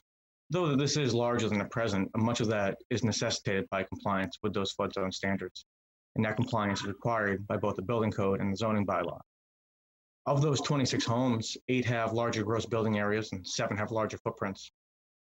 In the past, we've compared structures coming into flood zone compliance with similar structures that are also in compliance. Looking at that, there's 6 houses in compliance, all of which are substantially larger than what's being proposed. The average gross building area of those is 4,792 square feet, far greater than the 3,500 or so that's being proposed. And the average footprint of those is 2,500 square feet. And this again is 1,763. Those are the most direct comparison, but even in light of the entire 26 properties, it's certainly within the average of those structures. This is not the first property that's come into compliance with the flood zone standards, and it certainly won't be the last. It is a changing area. I know that we'll be hearing from Attorney Kirk shortly on behalf of an abutter, Gloria RCs. Attorney Kirk submitted correspondence arguing against the special permit. And I believe that we've addressed most of those points already in our correspondence and testimony submitted so far at the first hearing and again tonight. But I do want to go over a few points. I don't think it's necessary to go through every point raised in his letter, but I will offer the following. It's noted that 243C allows for non-conforming structures to be extended, altered, and changed, but does not expressly authorize raise and reconstruct. The board's considered this issue time and again and consistently found that raise and reconstruct is allowable under 240-3C. Further, 240-3C2A specifically includes reconstruction and definition of alteration. In my letter of April 15th, I offered 11 recent examples, including 2 in the immediate area, where the board allowed for the raise and reconstruction of a non-conforming structure. Memoranda states that the design and construction of the home at 11 Seagull Lane clearly based upon the open and unimpeded exposure to the south, whereby the occupants of the property enjoy an unusual combination of air, sunlight, privacy, views, and value. These concerns are limited solely to the owner of 11 Seagull Lane. The board has correctly taken a position in the past that not to protect private views. 240-69E clearly states the consideration is views from public ways. The abutter does not have a view easement, and the abutter previously protested the special permit for 199 Surf Drive on the exact same grounds. And not that it's necessarily relevant, but this proposal does not entirely block her view by any stretch of the imagination. The memoranda argues that the lot does not meet the standards necessary for requested relief under the bylaw due to having insufficient frontage and lot size pursuant to the current zoning bylaw. We acknowledge that, and we've said that ourselves. It's an undersized lot. The same is true for most lots that are seeking zoning relief. This is a pre-existing non-conforming lot with a pre-existing non-conforming dwelling. That's why we're seeking a modification by special permit under section 243C. And the increased lot coverage by structures is allowable by special permit under section 240-69E. It's argued that lot D1 is not protected as lawfully non-conforming. This was approved as an A&R lot in 1963. And even if it didn't contain the existing structure, which it obviously does, it would be protected under the zoning bylaw, specifically section 240-66C2, as it has more than 20 feet of frontage, was not held in common ownership as of January 1, 1981, and has more than 7,500 square feet in the residential C zoning district. Moreover, non-complying structures are specifically protected under Massachusetts General Law, Chapter 48, Section 7, and Section 243B of our zoning bylaw. It's argued that the existing structure violates the 10-foot sideline setback and a prohibition against structures within 50 feet of the waters of Vineyard Sound. Again, we acknowledge this. We've stated this ourselves. The existing structure is non-conforming as it's 9 feet from the 3-foot contour of the waters of Vineyard Sound. But that may be altered by a special permit under section 243C, which is what we've requested. And again, I want to note that the mitigation plantings that have been approved by Concom will serve to protect the riverbank, adding a benefit to this project. The memorandum posits that the bylaw does not allow the project to proceed, the project to exceed lot coverage where the area of proposed construction is an area where the lot coverage is not allowed in the first place. With respect, this position is inconsistent with common sense, with the bylaw, and with the board's consistent interpretation and application of the same. If you follow this to its logical end, no structure which was non-conforming to side yard, front yard, or rear yard setbacks would be able to have lot coverage by structures in excess of 20%. That's clearly not the case. Many structures, in some way, are non-conforming to a setback on lots with that are on lots with lot coverage by structure in excess of 20%. It stated that the information submitted by the applicant with respect to lot coverage is incomplete. We've addressed that earlier. As we submitted a revised lot comparison worksheet prior to the first meeting. But an additional point worth mentioning, I mentioned that there are a number of structures that have larger gross building area than what's being proposed. There's 8 structures. Included in that is Miss RC's structure at 11 Siegel Lane. Further, that structure at 11 Siegel and the 3 properties to the south are a very similar size to this. And the 3 structures to the south have been raised to comply with the flood zone standard. Within the last 2 to 3 years, the board has issued special permits for very similar projects at both 199 Surf Drive and 117 Surf Drive. Here we have a situation where the applicants seeking to make improvements to their dwelling and to comply with the flood zone standards. They're not looking for special consideration for that. They're not looking for a special interpretation of the bylaw for that. They're looking for the same application of the bylaw that the board has consistently given. As I noted at the last hearing, this is what we want from homeowners, and this is what we need from homeowners. Compliance with flood zone standards is important for the continued health and resiliency of our coast. It should be made easier for people to do this, not more difficult. They've taken efforts to do so in a responsible and a reasonable manner, and they've demonstrated that they meet the requirements and standards for a special permit under both section 243C and 24069E. For these reasons, and given these considerations, I would ask that this board grant the special permit, but I'd be happy to address any questions you might have or any questions raised by Attorney Kirk. Thank you, Attorney Clower. I think it might be appropriate to have board questions for Attorney Clower, and then we can have Attorney Kirk speak on his client.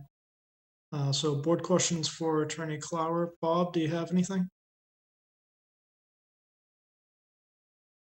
I guess just a question about the entrance. So does this property have any frontage at all on Seagull Lane? Yes. Share my screen again.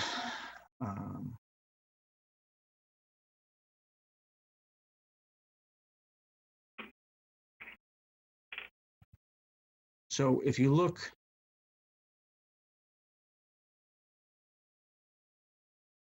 I don't know how best to, hold on one second.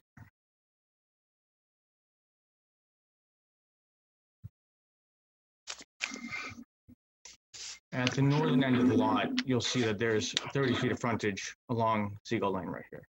So what's that line where it says lane and then there's a line that comes across after the E? What is that? The end of pavement, or is that the end of the actual road? It looks as though the lane's listed as being a gravel road. So that might be the end of the demarcated road, and that's a hammerhead there.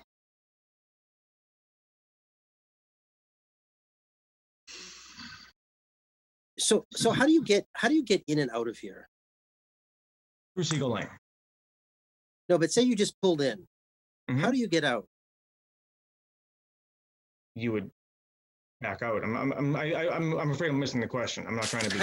I guess if you're redeveloping the lot or something down there, so I know the driveway is very small and they're looking to extend it a little bit, but the only way I can get in and out of that property, I went back again, and thank you for restaking that hexagon section, because they did stake that section. The only way I could get in and out of that property was backing into the property next door. I couldn't make the turn the other direction, and there's a fence on the guy next door.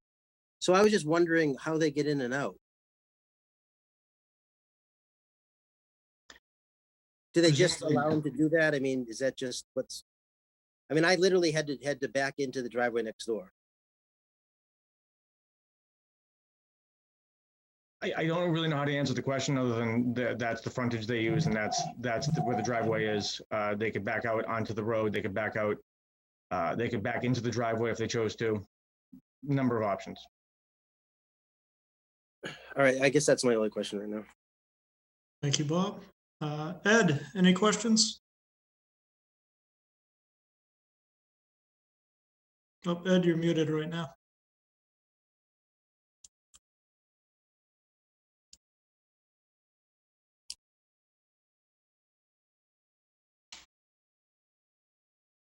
How's that?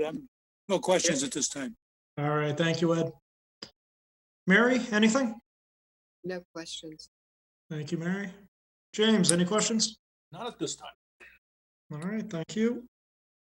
And I don't have any questions myself at this time. We do have Attorney Kirk on the line. He wasn't able to join us via video, but he is on the phone. Attorney Kirk, we are in receipt of your correspondence, and I think the board was looking for you to address us. I just want to maybe have a vote of some sort, especially since we're meeting virtually, to allot Attorney Kirk a period of time to speak. I'm guessing maybe 10 minutes might be appropriate.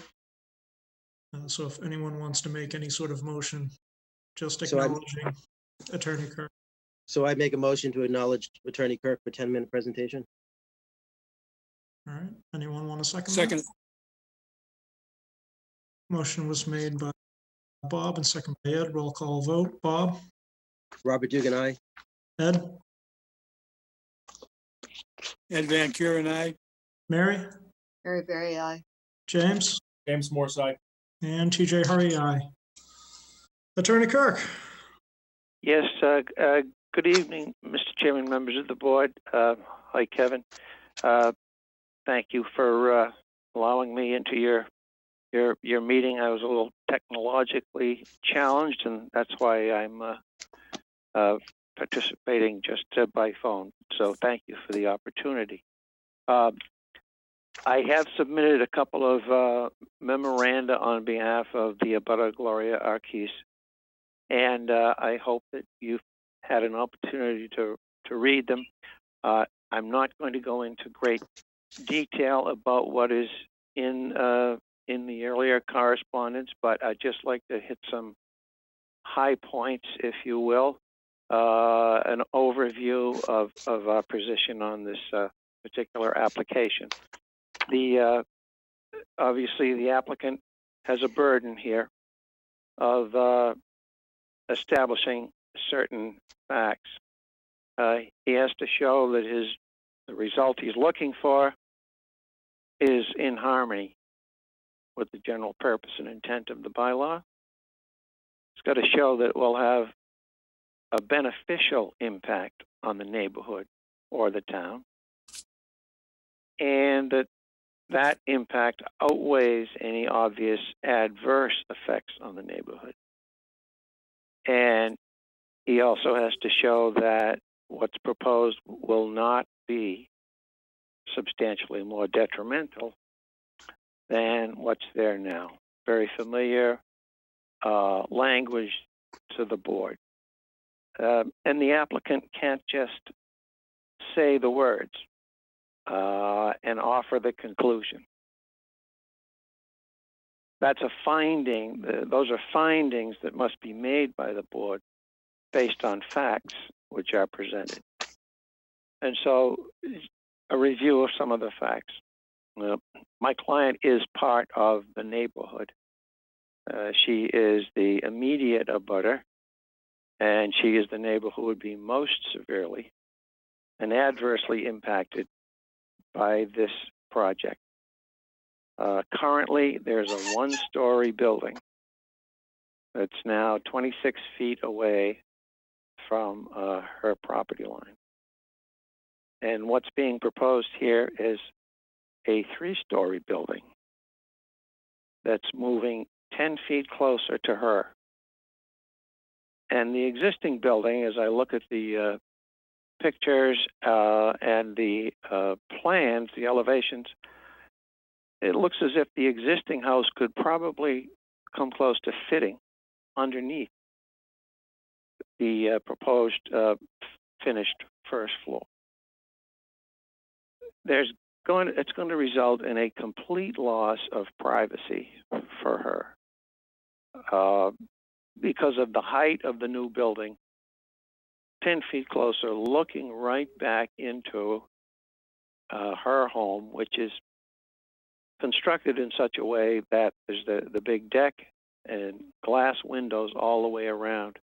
The living room, the dining room are right there with the southern exposure. And not only will her privacy be destroyed, and people have the opportunity to be looking back into her house at that level, but her view of the sound will be substantially impaired, and there will be a loss of sunlight. And the question about views is as I view it, is twofold.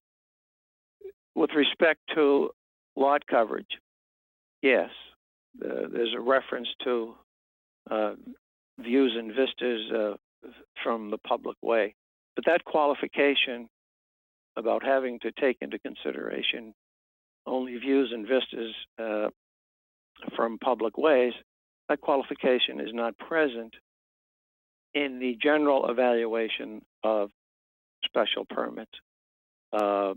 And the criteria of 240-216 are, of course, grafted into the not substantially more detrimental standard. So you certainly can take into consideration in evaluating the request, the whole concept of substantially more detrimental. You can take into consideration the impact that it will have on her view. You're not precluded from doing so. I suggest it's part of the mix. So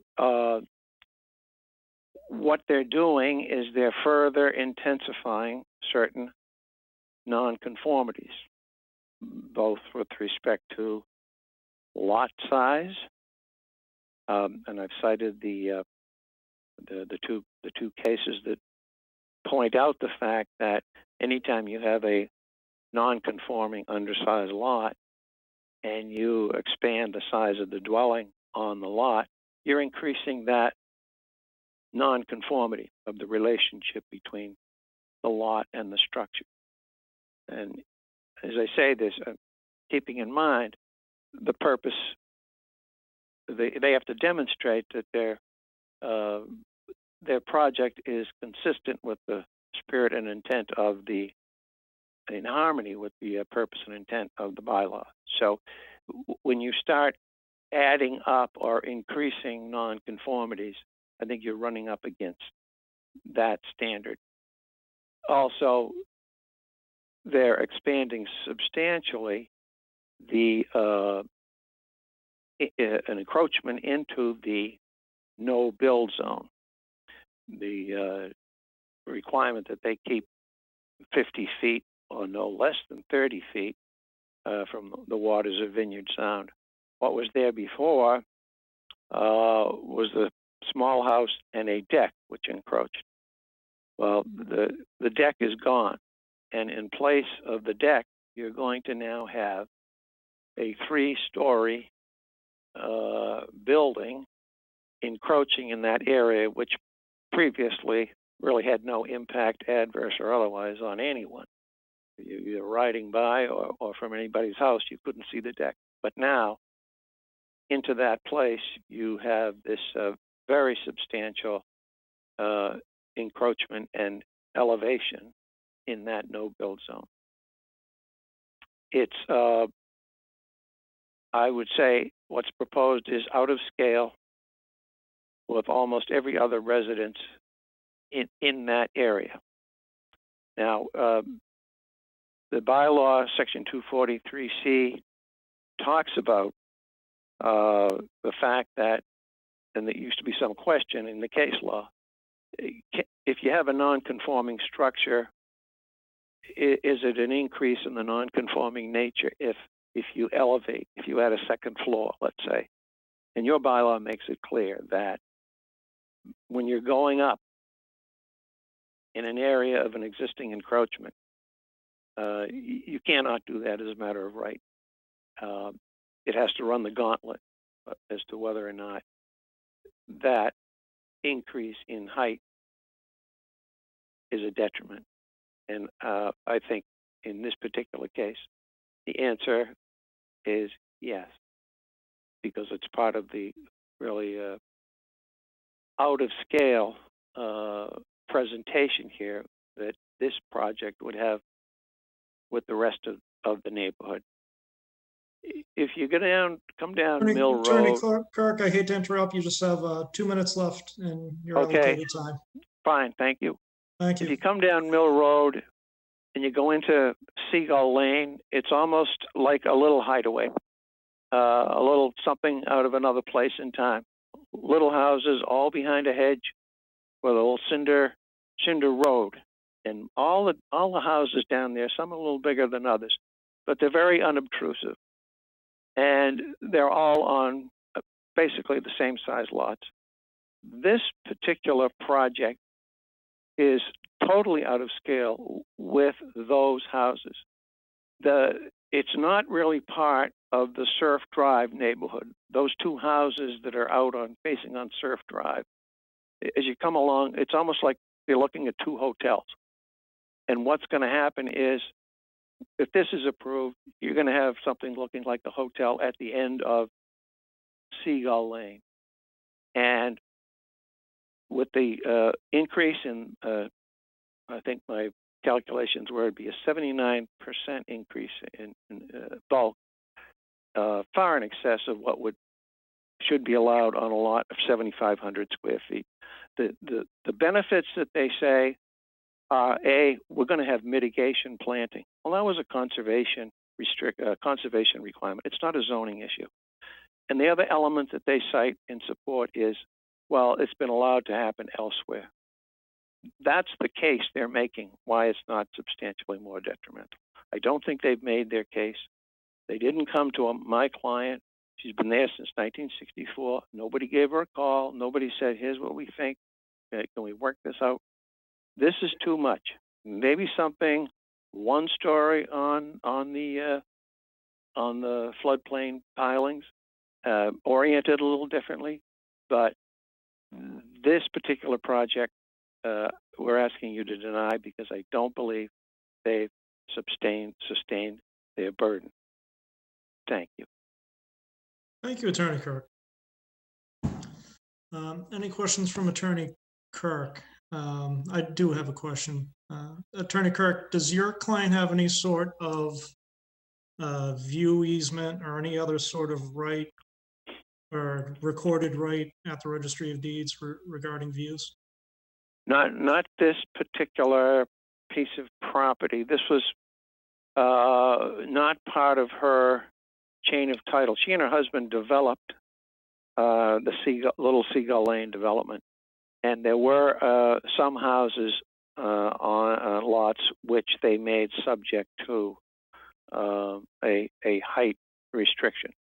This particular parcel, the Noonan parcel, is not subject to any kind of private restriction. What we're saying here is that whatever the view that's going to be severely impaired is and the fact of that impairment is absolutely part of what you can consider in terms of when you're evaluating what's detrimental. Thank you, Attorney Kirk. Mr. Chairman, I just have a question for Mr. Kirk. Sure, go right ahead, Bob. So, Mr. Kirk, you mentioned that there are some homes down there that do have restrictions regarding view rights. Are they in the Seagull neighborhood?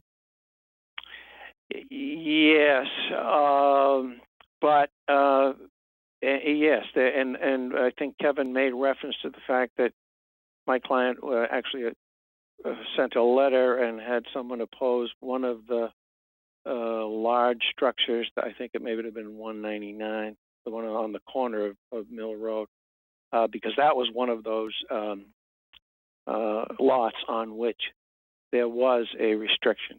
But there were two problems there. Reading the record, I think that the board decided that that was not something that they wouldn't be enforcing any civil restrictions. In other words, the case that was being presented at that time was based on the restriction at the Registry of Deeds, but the board didn't really want to get into that. And one of the other problems was that perhaps because of the passage of time and the statutes involved, that such a restriction may have expired. So we're not here trying to enforce a private right. No, so, We're- I guess what I'm trying to get to is that I drove into the neighborhood, both sides. I drove the Surf Drive and then I drove in, of course, through Seagull Lane. And Seagull Lane from the Mill Road side does seem to have the smaller one-story homes. My question is, are those one-story homes limited? That they can't go up so that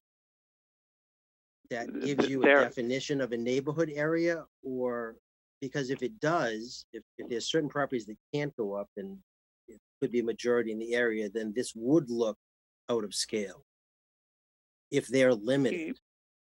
I think it will be out of scale today. Not being able to predict what somebody else is going to do.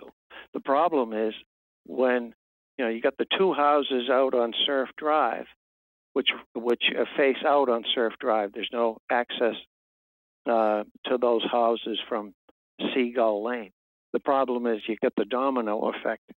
Now, Mr. Noonan wants to go up because the person out behind him on Surf Drive went up, and so on and so forth. And before you know it, what used to be this nice little secluded, hamlet all its own with its own character is now everybody's got to go and start building up, and you lose the neighborhood. The value and the attractiveness, is lost, and that's a shame.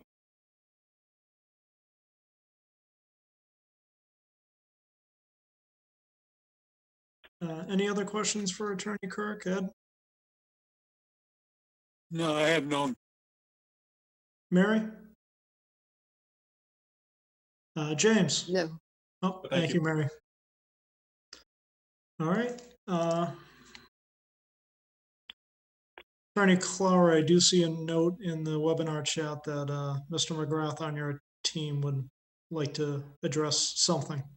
Absolutely, and I'd be happy for Mike to speak. And I just want to address one of the questions that came up, specifically Mr. Dugan's question. Having represented the owner of 199 Surf Drive, I had done pretty substantial research into the deed restrictions. There were 4 lots on the corner of Mill Road and Surf Drive that had a deed restriction, which limited the height as to which they could raise. By statute, deed restrictions expire after 30 years. So there were 4 lots that were subject to that, but no longer, presumably. I know Mike wants to speak, and I'd be happy for him to. Then I'd like to share a few photographs, but I'll cede to Mike for a moment. Sure. And just while we're making that transition, I just want to mention that if anyone's out there that has any public comment, questions, concerns, type it into the webinar chat and we'll address it at the appropriate time.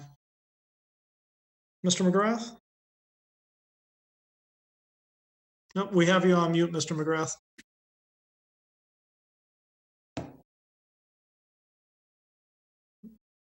Can you hear me now? We can hear you now. Oh, my name is Michael McGrath. I'm a registered engineer and a professional land surveyor, and I live in West Falmouth. And one of the things that I've noted that a historic pier that's on Nashawena Street, just before Quaker Road, is underwater at moon tides and lapping.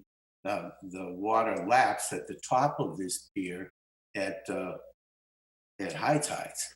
So I would say in the last 5 or 6 years, the ocean has come up inches enough that a skilled observer like me can see it. So I have actually explored that somewhat, and there is indeed a documented increase in the elevation of the ocean.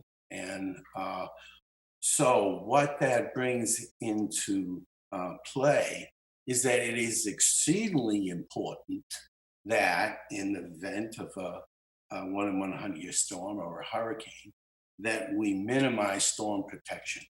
And here we have someone who wants to elevate their structure to be above the velocity zone. The velocity zone is the area with the wave is over 3 foot, and there will be very substantial damage to any structure that's not elevated. If we could go and show my site plan again, I'd just like to point a few things out about the raise in the structure. Kevin, could you split your screen and show? If you look at this structure, there are a set of stairs that are on the south side, and those stairs will increase the lot coverage. There's also condensers on a raised wooden platform, and they are going to increase the lot coverage. So some of the inherent changes when you elevate the structure is that you cannot help but increase the lot coverage. So it goes without saying. Now, I want to answer the question too about how you get out. What has always happened is when the people back out of the locust parcel, they back into the adjacent driveway that's of Frank J. and Judy East Stepien, according to the plan. And that's been going a long time, and I believe that it's under, basically there's permission to do that. So I just want to answer that. And no matter what, if the Conservation Commission issues an approval and they require mitigation plantings, I think it's incumbent on everybody to say that if we meet the Conservation Commission standards, then this is definitely a significant improvement. So anyways, I thank the board for giving me the opportunity to speak, but I think I bring up very significant issues. Thank you.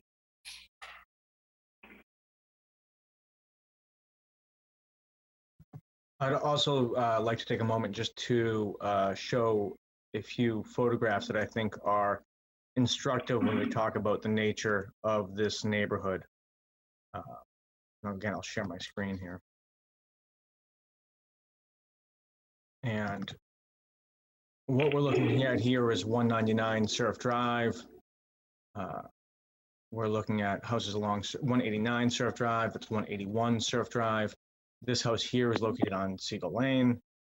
That's also located on Siegel Lane. This is located on Siegel Lane. This is located on Siegel Lane. This is the view from Siegel Lane towards the water as it stands. That is 181 Surf Drive, I believe, in front of the parcel. This house here is located on Siegel Lane. And this is the view that exists today from Surf Drive, looking back. And what you see here is Ms. Arquiz's house. And what you see here is the current house. So even as this comes up, there remains a very expansive view across both Fresh River and Vineyard Sound towards the island and across the waters there. It will remain a magnificent view, but her loss of a more panoramic view is not a reason to deny the applicant the ability to make this conform. I think that it's also worth pointing out that these changes are not necessarily necessitated by applicants looking to one-up the neighbor in front of them with a domino effect. These changes are necessitated by the building code, by the FEMA regulations, where we have a lot of older, smaller, less expensive houses that are not worth much in terms of valuation.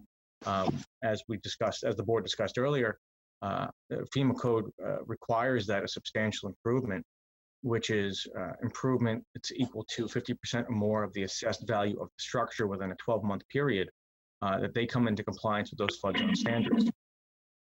So what we're seeing here is a necessitated change, because as the applicants look to make this their primary residence and to make improvements to it, not much in the way of improvements triggers that. And it becomes to a point where we, beyond them needing to, we want them to.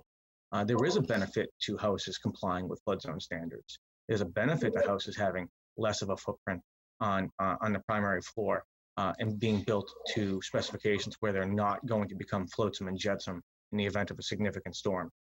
So I think that we have more than demonstrated that what we're proposing is not substantially more detrimental than what exists. And the board can and really should grant the special permit. Thank you, Attorney Clower. Attorney Clower, on the photos you just showed, do you have any photos actually coming in from the Mill Road side, which is the neighborhood itself? Well, a number of the photos we did show were from Seagull Lane, were houses on Seagull Lane. Could you pull the Seagull Lane houses up again?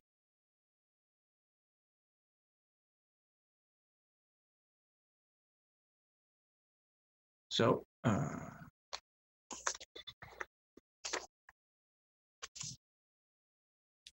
I believe this house here is on Seagull Lane. This is the view of the back of the houses along Surf Drive. This is 11 Seagull Lane here. That's Surf Drive. That's the back of Surf Drive.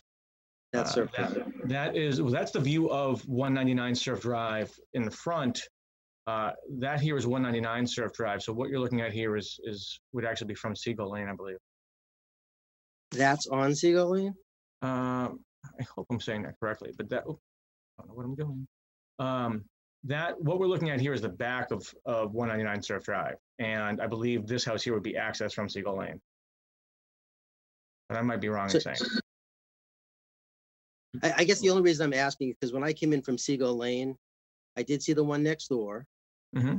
And I saw the one next to that. But almost all the other homes, most of them were single level ranches. So I was just wondering if you have more that have been built up in Seagull Lane, or are they just building up on Surf Drive itself? Because when you look at the neighborhood is really Seagull Lane. My understanding is when we look at neighborhood, we look at houses within a certain radius.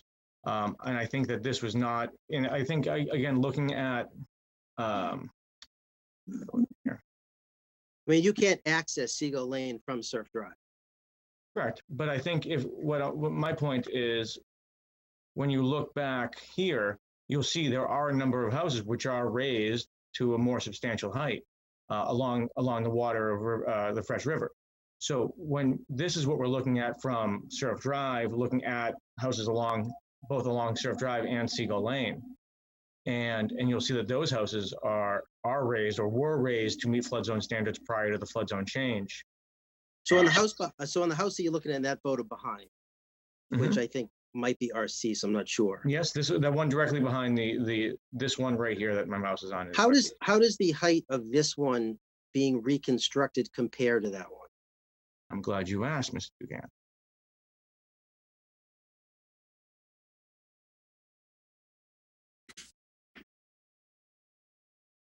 So we did previously submit to the file a comparison of heights, and so what we're seeing here is 183 Surf Drive, 185 Surf Drive, 10 Seagull Lane. Then we have 181 Surf Drive, 189 Surf Drive here. This is Surf Drive from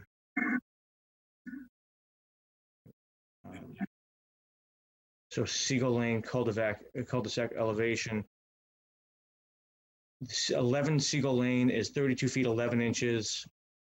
183 Surf Drive is they have it at 39.11, so it'd be 7 feet higher.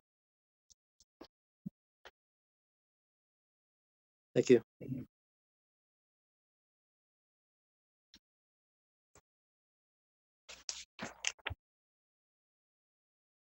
Any other questions from the board at this time? Any follow-up questions at all? Ed? No, I have none at this time. Mary?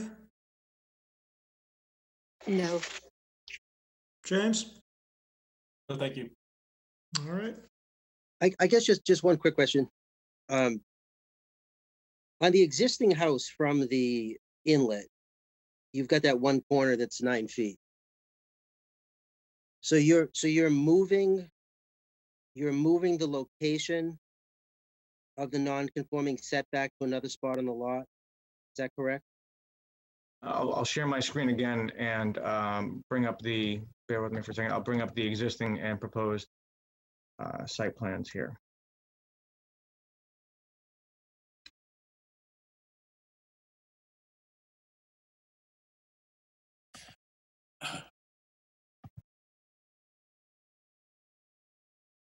So if you look at this is the existing plan.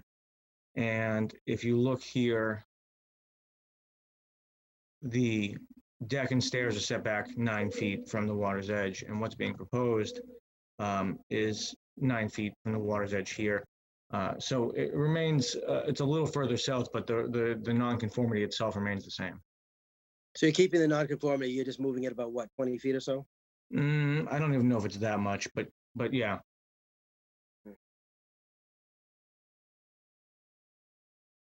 Thank you. And I actually think it's worth noting that keeping the nonconformity where it is would probably be more detrimental to MSRCs than where it's proposed.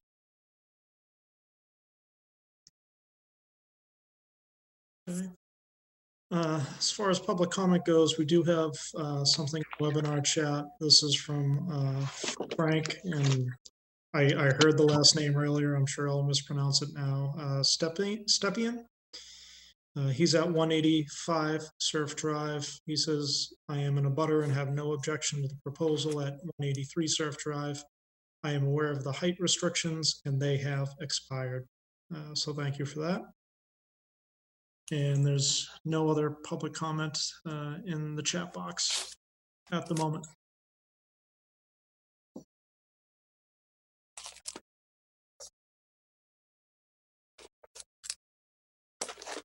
As far as the project goes before the board, how does the board feel? Have we received everything we need to close? Should we have discussion regarding the project? I'd like to review some of the issues that were brought up tonight with Mr. Kirk regarding the neighborhood. So I don't know if we need anything submitted later on. And I'm gonna go relook at it again. But I think there is an argument made that there is effect on the Seagull Lane neighborhood versus Surf Drive. When you go along Surf Drive, where some of these houses have been reconstructed, it does give a similar feel. They've all gone up. But the moment you get onto Mill and turn into Seagull Lane, it just seems like a completely different neighborhood. It's lower structures. They all are on smaller lots like this. And I understand you have to raise the structures for floodplain codes. I don't have any issues with that. But it doesn't mean you have to do 2 stories above. You can do single stories. And in some places that may fit in better than others. So I do have some concern that it could have a negative effect on the neighborhood. That's why I asked the question about some of the houses that may or may not have had restrictions, but I guess that's expired. But before they expired, those houses would have had to stay smaller whether like it or not. Because it seemed like at some point somebody had a concern with that neighborhood, where the neighborhood was. I know we deal with stuff with some of these, these nonconformities and these setbacks. I'd like to see some other issues where somebody has actually moved the nonconformity setback to a completely different location on a lot. You're not extending over, you're just moving it. There were some questions brought up regarding sunlight or shadow. I don't see anything submitted into the file regarding sunlight or shadow. And I don't know if that will have an effect or not, but if you start seeing 5, 6, 7 of these houses and you're on an inlet, at some point you are going to have shadow effects. If there's not enough room between properties, I don't know, but I'd like to review the neighborhood and back. I know Mr. Clower did submit, some of the bulk calculations, but, like the photos that were shown tonight, if you're looking at it just from Surf Drive, you do see similarities.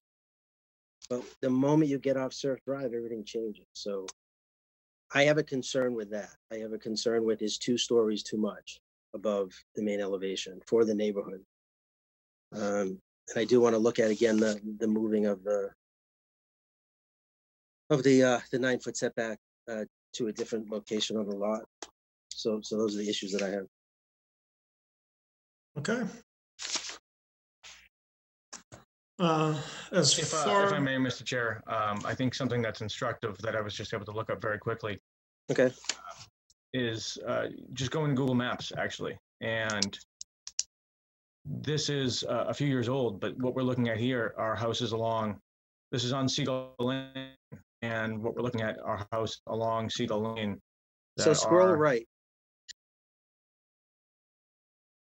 I understand, but we're still looking at many 2-story houses. But the houses along the water's edge, what we're looking at here, are largely 2- and 3-story structures. And that's what is being proposed for this house right here, which is in line with the other houses along the river's edge there. So it's in line with both the houses along Surf Drive and the houses on Seagull Lane that are along the river's edge. But this one's a 7-foot higher ridge height than the one next door to it, correct? That's true, but the flood zone the flood height has also changed. The flood elevations have gone up. They went up in 1986 after the house, Ms. Arcese's house was first built, and they went up again in 2014. So a house that was built to the correct specifications would, of course, have to be higher today than it would have had to have been in even as recently as 2013.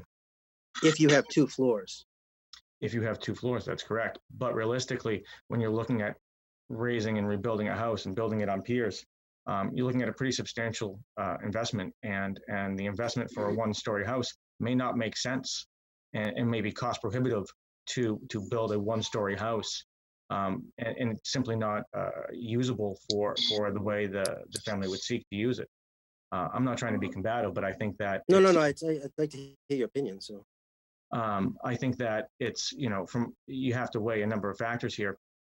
And one of those factors is that, if someone's going to be spending a considerable amount of money to do this, they're going to want to build a house that actually works for them. And part of the problem with this house right today is that it doesn't.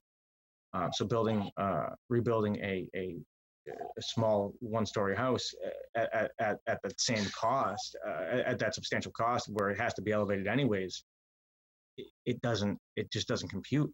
But I think when you look at the houses both along Surf Drive, which is certainly a part of that neighborhood, and the houses on Seagull Lane, where this is also part of the neighborhood, the houses along the water's edge, which this is most comparable to, are the houses that it's in line with. And yes, it is slightly higher than the one at 11 Seagull. However, much of that height is necessitated by the first floor needing to be 12 feet above the ground.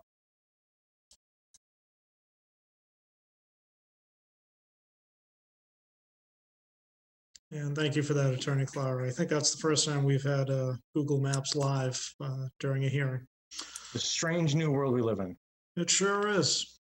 So as far as the material goes, I know, Bob, you're probably looking for a continuance to review everything. I think that's appropriate. And I think we might have everything we need eventually to make a decision. Do we close the hearing tonight and continue it just for board discussion and a possible vote, or do we for another date? Well, I'd like to at least keep the file open in case something's needed to be submitted. Okay. So I don't know if you want to close it to public and just leave it open to, I mean, I don't have an issue with that, but. Mr. Chair, if I may, we've heard Mr. Dugan speak on it, and if I was a betting man, I wouldn't really know which way he was going to come down, but I haven't heard anyone else comment on it. And given the nature of this, I'd rather not close it until we have a clearer idea of where the other board members might be. Just given that this is clearly a slightly contentious matter. So whether that be tonight or later. So I would suggest, Mr. Chairman, that we actually leave it open. We Sure. continue, but leave the, not close the hearing. I agree. And Attorney Clark, are you expecting to submit anything else in advance of the next hearing, or should we just consider everything in the file that we have? I don't believe so, unless a question comes up that we need to clarify. I wasn't intending to. Okay. And just before we make any sort of motion for a continuance, Attorney Clara, thank you for you and your team tonight. And Attorney Kirk, if you're still with us, thank you for your time tonight. And thank you very much, Mr. Chairman, members of the board. Yes, thank you. All right. Bob, do we have any available dates? Noreen, how many do we have right now on the 28th?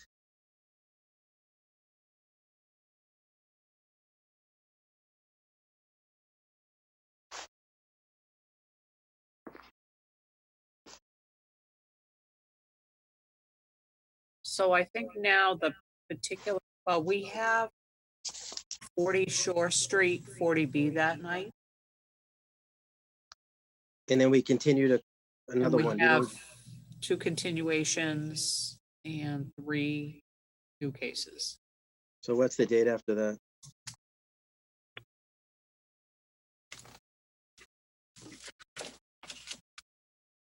Because right now, when we're looking at 7 or 8 cases, we're running to about 11 o'clock. June 11? Yeah, June 11 would be the next. So then I would make a motion to continue to June 11. Second it. Okay, motion to continue to June 11th. That was made by Bob and second by Ed. We'll do a roll call vote. Bob? Robert Dugan, aye. Ed? Ed Van Kuren, aye. Mary? Mary Berry I. James? James Morse, And TJ Hurry, aye. So that hearing is continued to June 11th. Thank you very much. Thank you.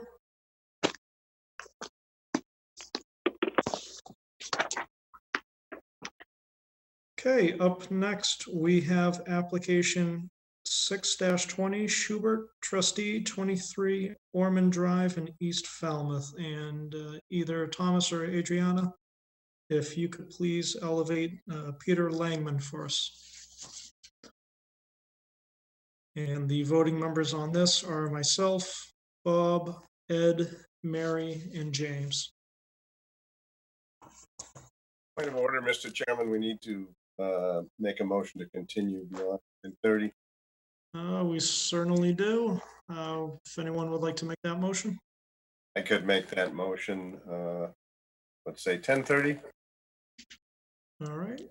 Is there a second? Okay, second it. Motion to continue the hearings tonight till 10:30. That was made by Ken and second by Ed. Roll call vote. Bob? Robert Dugan, aye. Mary? Mary Berry I. Scott? Scott Zelinski, aye. Ed? Ed Van Kuren, aye. James? James Morse, Ken? And Foreman, aye. And TJ Hurry, aye. So a little bit of housekeeping. Our hearings are continued to 10:30 tonight. Mr. Lagan? Yes. Can you hear me okay? We can hear you. Okay. Okay, shall I start? Go right ahead.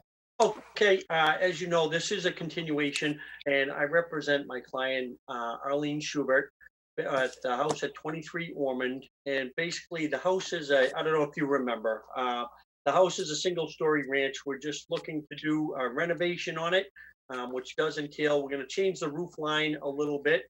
So the roof rafters are going to be replaced, ridge heights coming up a couple feet, but it's still remaining a single-story ranch. But the situation is we did have an increase in percentage of lot coverage. When I first submitted, we were going for 24.9%, which I believe everybody, the impression I got, everybody was okay with it, except I know Bob hadn't been out to the site yet. And he did kind of imply that he was looking for some type of reduction, that he wasn't liking it right at that 24.9%, close to the 25%. So since then, I did do a reduction. I spoke to my client. we decreased the deck size on the right side of the house and the rear of the house. So I now have it down to 24.1%. And it is strictly the deck size bringing us over the percentage of coverage. So really, that's it. I did make the reduction in it, and I'm hoping that the board can find fit to go ahead and approve it with those made. Thank you, Mr. Layden. And once again, if there's anyone out there who has any questions, comments, concerns regarding the project, type it away in the webinar chat via the Zoom app, and we will address it when the time comes. Turning to board questions. Bob, do you want to start us off? Do you have any? Actually, I don't have a question. I looked at the plan and he did reduce it, which I think is better overall. The only comment I would make if we go forward with this is that I don't know if the property needs to be fenced or security wise, but so when I went over there to walk it, there's a lot of debris, broken glass, stuff all over the place. And with the COVID stuff, there's a lot of people walking around. So something has to be organized there during whatever the construction is, whether you fence it off or no trespassing. It just for safety's sake, it needs some kind of a cleanup. Okay. Oh, okay, just as I can comment on that, that it's been, we have started the interior and some minor exterior stuff. So it's been constantly evolving every day. So I don't know which particular stage to start at, but absolutely we can keep things contained without a doubt. Yeah, so just a couple comments. So the I know you've started doing demolition. So the house is wide open through all the holes made through the siding. You've got a 4 or 5 foot opening behind one tree. You've got doors taken off, and the glass is smashed on the ground. When they demolished all the steps, they left all the rubble in the driveway, the backyard, the side yard. So when you're on site, it's probably fine because you understand where everything is. But when somebody's not there, there's no trespassing poster or anything else. There's just a lot of people in that neighborhood, or people that could cut through the yard. Absolutely. I live right in the neighborhood, and really, assuming we get approved tonight, we can accelerate the project and then get everything cleaned up, because we were kind of on hold pending this. So absolutely. Ed, any questions?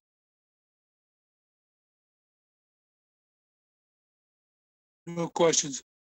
Thank you. Mary? No questions. All right. James? No questions. All right. And no questions for myself. And looking at the webinar chat, I don't see any public comment. So how would the board like to proceed? So I make a motion to close. Second. Second. Motion to close made by Bob, and I'll give the second to James. Roll call vote. Bob? Robert Dugan, aye. Mary? Mary Berry I. Ed? Ed Van Kuren, aye. James? James Morris, aye. And TJ Hurry, aye. And how would the board like to proceed? Motion to approve with conditions. Second. Move on to findings. They're going to be increasing lot coverage to 24.1%. Most of it is due to an increase in the deck. The applicant did revise the original deck plans to bring the lot coverage down.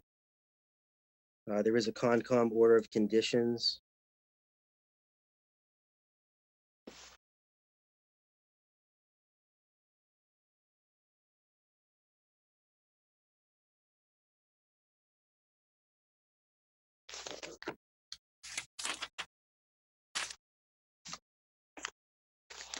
Just trying to look in the file. I don't think there was an increase in bedroom count.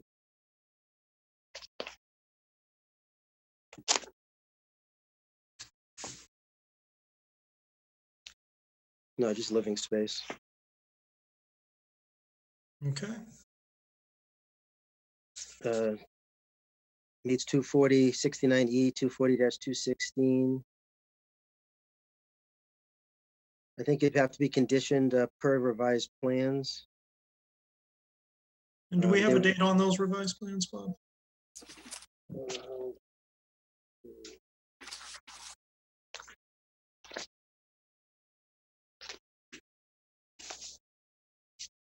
I just want to be clear which plans we're referencing. Yeah, I You know, don't, the plans were submitted to us on April 21st. yeah, so do that, showing the reduction in the deck. Right. For stormwater management, I would defer to Concom order of conditions, and that also includes all the erosion and sediment control.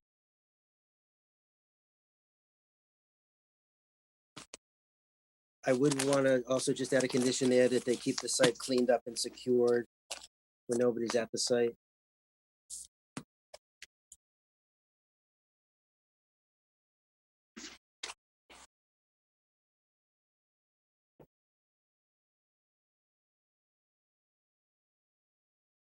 Just to be clear, Bob, with the erosion and sediment controls referencing Concom, are we So there's making a- so that there's a a- finding, yes. or are we adopting that as a I think it should be a condition? finding and a condition, because Okay. the engineering department also deferred to Concom for any stormwater management, erosion and sediment control, so I think they have a better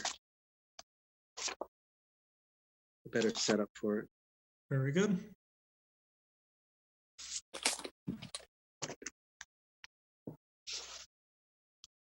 Anything else? No, I think that's it.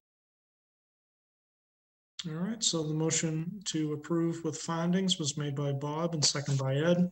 A roll call vote. Ed, I'm sorry, Bob, Robert Dugan, aye. Ed, Ed Van Kuren, aye. Mary, Mary Berry I. James, James Morse, aye. and TJ Hurry, aye. Mr. Langen, thank you for your time tonight. All right, great. Thank you very much. I appreciate it.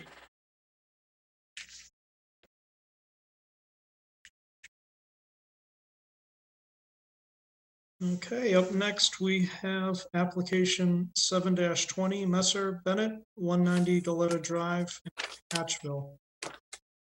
Adriana and Thomas, Attorney Flower will be the representative on this, so if you could elevate him, please. And Bob, I just want to confirm with you, I don't think we've opened this yet, right? No, we continue without opening. Very good, so we'll, if anything needs to be read into the record, we'll let you do that. So application number 007-20, being all persons deemed affected by the Board of Appeals under section 11 of chapter 48 of the Mass General Laws, you're hereby notified that Thomas L., Maricia F. Messer, and Joanna Bennett of Hatchville, Mass. have applied to the Zoning Board of Appeals for a modification of special permit number 004-18 pursuant to sections 240-38I, 5B of the Code of Falmouth to allow changes from previously approved plans, which include a retaining wall in addition of a landing and steps on subject property known as 190 Goleta Drive, Hatchville, Mass.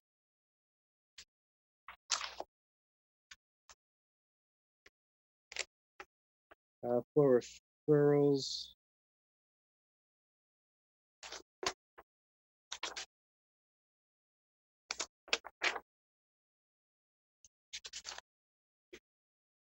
From engineering, no comment. Concom, out of jurisdiction. Assessors, no comment. Fire department, no comment. Water department is okay as long as it doesn't cover the service box. And there is a correspondence from Scott McGann from February 6th of 2020. Between him and Kevin Clower. Kevin wrote that below is correspondence from Scott McGann of Health Department confirming that the bedroom has been eliminated in the primary dwelling. And Scott McGann wrote back that it appears the work to eliminate the bedroom in the main house was completed, and he does feel comfortable in signing off. There's also in the file, we've received the site plan review from the planning board. And I think everybody has that in their packet. All All right, and since we haven't opened this up yet, the voting members will be the normal voting members. And Attorney Clower. Greetings again. Before we start, the applicants, Tom and Marisha Messer, are here tonight. If we could bring them in just in case there's any questions for them, that'd be great.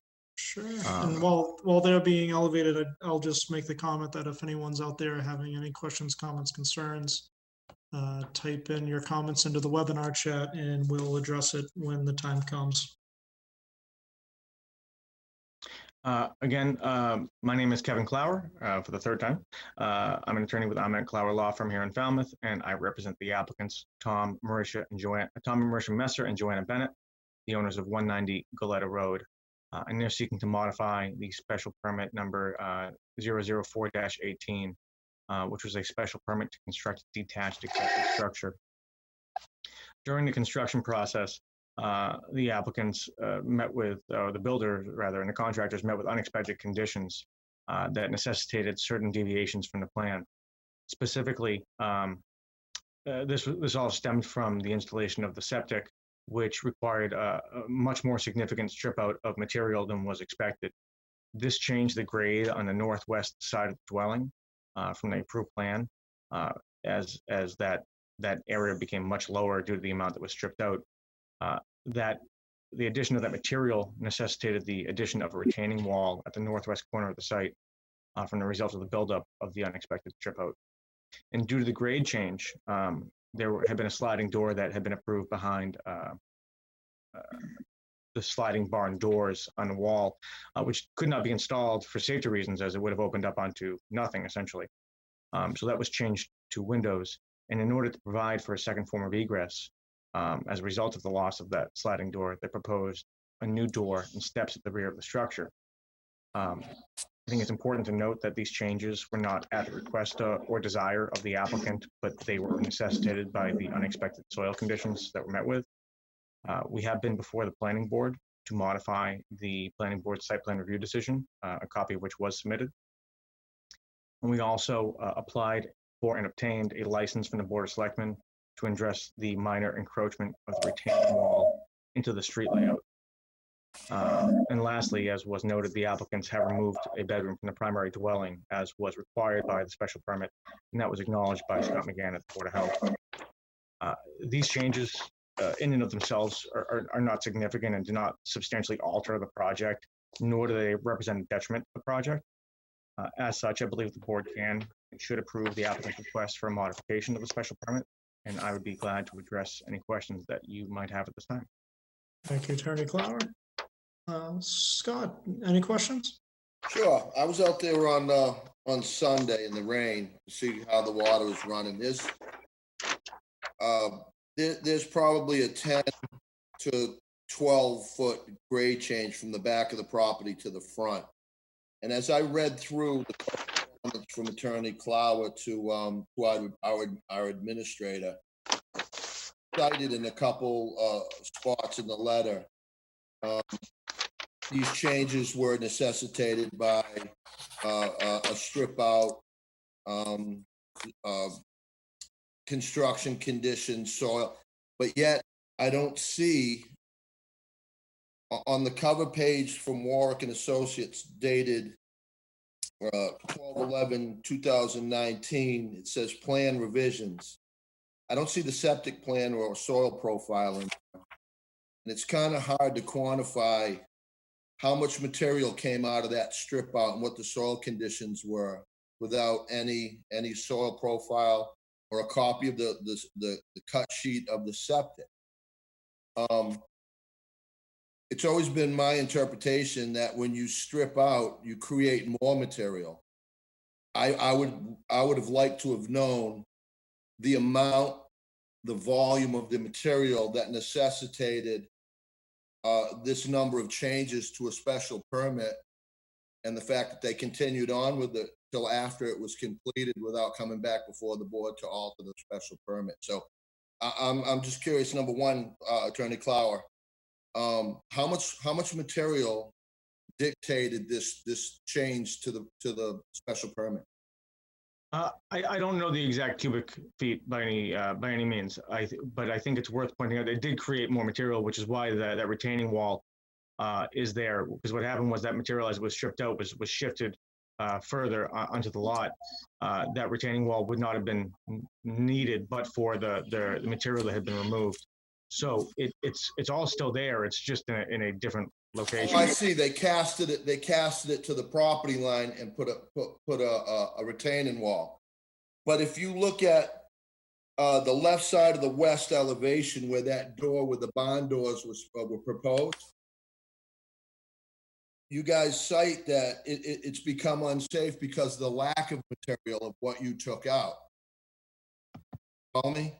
So it would have been, I want to know at what decision, for my own edification, I'd like to know at what point during the excavation of the primary of foundation, they must have realized that they were in bad material. At what point and who made the decision to just keep going forward without coming back before the board after they knew they were in clay?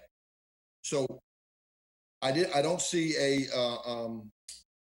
test pit, evidence of a test pit, but I know they would have been into it during the footing stage of the excavation for the main building. You knew you were going to be into clay. So I guess the question I'm trying to get to is the reason for the changes without authorization are deemed septic related, but there is no evidence of any soil profile or volume which dictated that decision.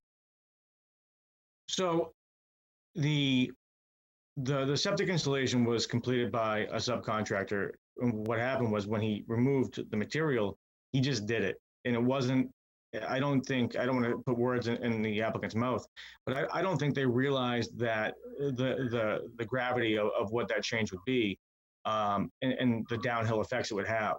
The contractor said, we need to remove more material. So they said, well, install the septic. I don't think, ignorance is not a defense, but I don't think they realized the ramifications of the change to that installation. And it was a matter of, as they kept going, they realized that they were made aware that the change would necessitate both planning board review and zoning board review. So I don't have the information as to the septic installation. That was all completed, and that was approved and completed a number of years ago. But what we're trying to do is find a way to, unfortunately, it did happen, and that's the situation we're in.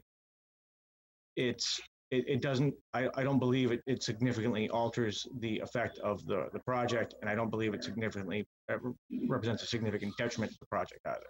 I'm sure you would agree that it's created a more dangerous situation with that grade change, dictating that they're asking for a step at the side of the building now, whereas if they had left the material in there, it'd have been a more gradual angle of repose and not necessitated that. My simple question, it is what it is now, and we have to rectify the safety concern. My question is, who and at what point did they decide to go forward after they decided that the plans were drastically going to be changed? Who made that call? So if I may, Mr. Zelinski, I think it's helpful. Looking at what I have here this is the original approved plan. And what we're seeing here is a grade change from 46, 44 back here to a grade of 36, 34 down here. And what we're looking at here is essentially the same change. We're looking at 46 to 42, 44 in this area. What was proposed and what was actually built, the significant grade change wasn't caused by just from this. There was an existing significant grade change on the site. Right. So you created more material by stripping this out and chose to cast it to your right to increase the flat-sided grade instead of throwing it the other way to decrease the angle of repose coming from the back of the lot down to the front. That's why it would have been important to know what the volume, because what happens, I don't know if you're aware, but when you strip out a septic system, you strip it out down to good material, then you refill that hole with good material, which leaves you with an excess of dirt. While I walked the property, I was dumbfounded as to why they didn't go the other way with it to be able to increase the volume at the end of the building where the barn doors were going to be. Can I speak to this, Kevin? Would that Absolutely. be helpful? You know, as Kevin said, ignorance is not an excuse. We went by what our excavator told us to do. And we trusted him, and he started digging and said that there was clay and he was going to have to go deeper. He contacted an engineer at town hall and said, who came out and looked at the property and said, you need a retaining wall. Excuse me. We were deeply concerned about runoff into our abutters property. We did not know that a retaining wall was something that would need additional approval. And so, to be honest with you, we said, put it in as quickly as you can because we don't want to affect our abutter. It was ignorance. We were wrong, and we totally understand that. However, it was never with bad intent. It was never to benefit ourselves in some fashion by changing the plan. We were doing what we were told to do. We made a mistake, and this has now been 3 years that we've been working on this. And I do feel as though we have certainly paid the price. I don't know what to tell you about the volume. I don't know what to tell you about how it was cast. That was not our decision. It was up to the excavator. I'm going to let this go as far as, I mean, I don't mean it to be, and I'm not being, but when I read through your attorney's summary of what led to this, they cited the septic issues, but we have no correspondence. We have no septic plan. We have no nothing. So you're citing one thing and there's no justification for it. There's no, you understand what I'm saying? You can't, I'm just going to leave it at that. I mean, I understand you made a mistake and where we are now. My question was, where is the documentation that substantiates the claim? That's all. And that's it for my questions. I appreciate you coming on. Thank you, Mr. Chairman. Thank you, Scott. Didn't realize I had myself on mute there. Ken, any questions? No, I don't think so. All right. James. No questions. Thank you. Mary? No questions. Bob? No questions. Ed? No questions. All right, and no questions from me either, but we do have, well, as far as our virtual reality goes, we do have a substantial amount of public comment from abutters that I see. So if you give me a minute, I can run through them all. I can say that they all seem to be in favor of the project. From Eric Gallimore, he says, we are neighbors, Eric and Courtney Gallimore of 172 Goleta Drive, writing in lieu of speaking in support of this project. We have reviewed the plans for the property, seen what has been built, and discussed the revised plans with the owners. We believe that these changes are in response to unforeseeable circumstances, and the changes are trivial. Furthermore, we believe that this project is entirely in line with the intent and spirit of the Falmouth's accessory apartment bylaw, and it is a benefit to the neighborhood. It allows a multi-generational family to continue to live in Falmouth when housing costs might otherwise be prohibitive, and the property is still clearly a single-family residence.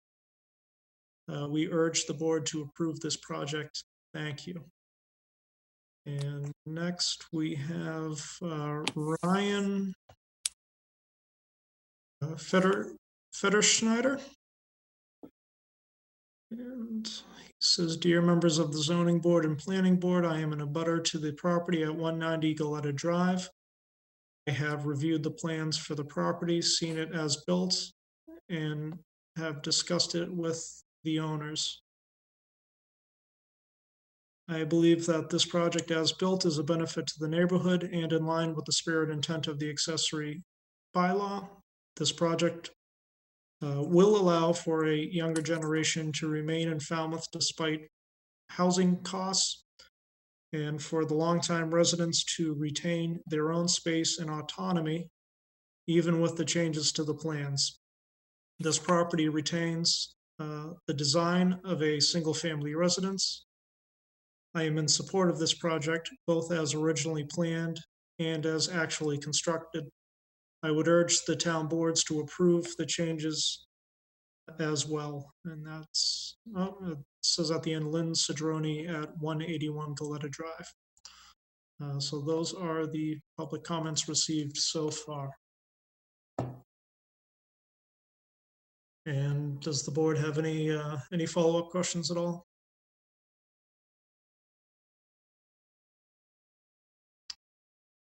All right, seeing none, how would the board like to proceed?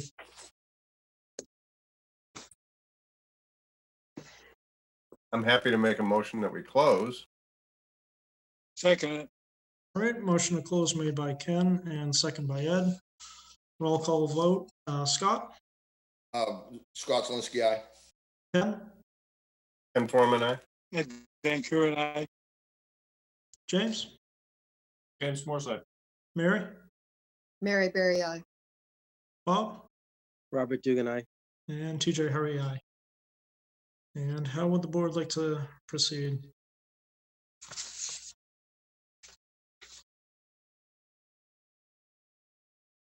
Or would we like to have any sort of comment before?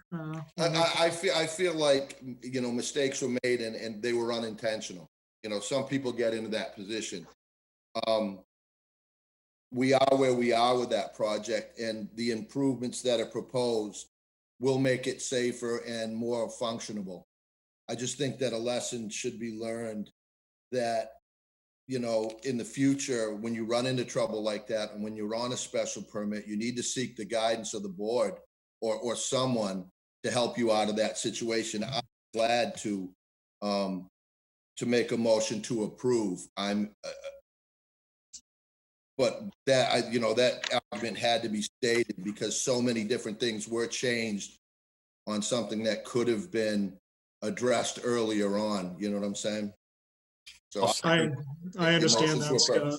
And I remember this application when it was first before the board, and I remember the back and forth, not only with our board, it was several hearings long, and I remember the applicants dealing with the planning board as well. So they've certainly dealt with a lot on this project and with the project as it currently stands. And I take them at their word, and I believe them 100% that they were receiving advice from their contractors. Yep. They were receiving advice from their contractors. I would like to see them beef up where those steps are going in, so there's no washout away from it. But I mean, what they have proposed will work, given what we have now. So I'll stand by my motion to approve. Fantastic. And I'm happy to see that they have the support of their abutters. Second it. They've had this whole time. And they're squared away with the town in terms of that easement at the edge of the property too. So with that having been said, Scott made the motion to approve and seconded by Ed. We'll move on to findings. Scott, I don't know if you have any as per plan prepared. Yep. As per plan. So on the plan, let's just, so as per plan dated 7/6/19, but revised 12/11/19. Yeah, that's what we have the exact plan. I think we want to add in findings that we had strong support from abutters. Absolutely. And apparently, appropriate license for any minor encroachments. Modification was needed due to strip out and grade changes regarding septic installation.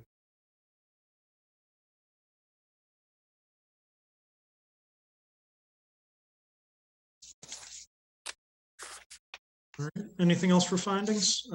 Planning board, they already received approval from them. Yeah, even though they may have already gotten it, you'd probably put applicant shall obtain a license from the Board of Selectmen Sure. for landscaping in the portion of the retaining wall located within the town right of way. And that one bedroom was removed from the main house to accommodate the additional bedroom in the accessory apartment. And that the health agent confirmed that that bedroom had been eliminated. All right. Anything else for findings? How about conditions? I know we said per plan December, was it revised December 11th, Yeah, so 2019? per plan dated July 26, 2019, revised December 11th of 2019. I guess we'd condition it again, even though they may have already gotten it, the applicant needs to obtain a license from the Board of Selectmen for landscaping in a portion of the retaining wall located in the town right of way prior to issuance of an occupancy permit. Applicant shall remove one bedroom in the main house to accommodate the additional bedroom in the accessory apartment. And also, I don't know if it's conditioned, but that this is only for this modification that was discussed. Everything else would stay the same as the original permit. Okay. I think that does it for findings and conditions, unless anyone else does anything. All right, seeing none, the motion to approve with conditions was made by Scott and seconded by Ed. Roll call vote, Scott? Scott Zelinski, aye. Ken? Ken Forman, aye. Bob? Robert Dugan, aye. Ed? Ed Van Kuren, aye. And TJ Hurry, aye. Thank you very much, guys. Thank you. And to the property owners, I hope you finally get to enjoy the property now that all the permitting is done, finally. Thank you very much. We really appreciate all your time with us. Thank you. Thank you.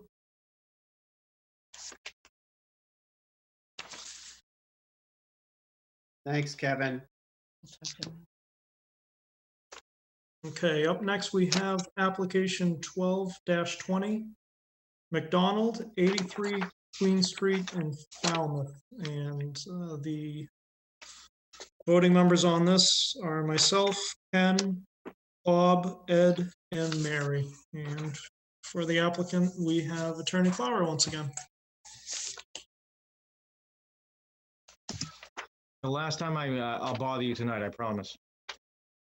Again, for the record, well, actually, before I start, I believe the applicants, Tom and Isabel McDonald, are here, and if we could bring them in, that would be great. All right, and while they're being elevated, I will point out that we have 9 minutes left in the time that we voted to extend. Kevin, do you think you can get it done in 9, or shall we get a vote to extend? I will do my best. I can talk pretty fast when I try. All right. Maybe we should entertain a vote so we don't interrupt you. Happy to make a motion that we extend to 10:45. 10:45 it is. All right. Motion was made by Ken. Second Is there- it. Second by Ed. Roll call vote. Scott? Scott Zelinski, aye. Ken? Ken Forman, aye. James? James Morse, Mary? Mary Berry I. Bob? Robert Dugan, aye. Ed? Ed Van Kuren, aye. And TJ Hurry, aye. Attorney Clower? Again, for the record, my name is Kevin Clower. I'm an attorney with Ahmet Clower Law Firm here in Falmouth, and I represent the applicants, Tom and Isabel McDonald, the owners of 83 Queen Street. We were here before you a few weeks ago, and I want to provide a brief recap, and I think we've been able to address the questions that came up. The applicants are seeking permission to renovate the existing dwelling, which will include a small addition at the rear of the home. This property is located in Belvedere Plains on a lot of 10,347 square feet in the residential C zoning district. The existing structure is a 2-story, 4-bedroom dwelling with a detached shed and footprint of 2,572 square feet.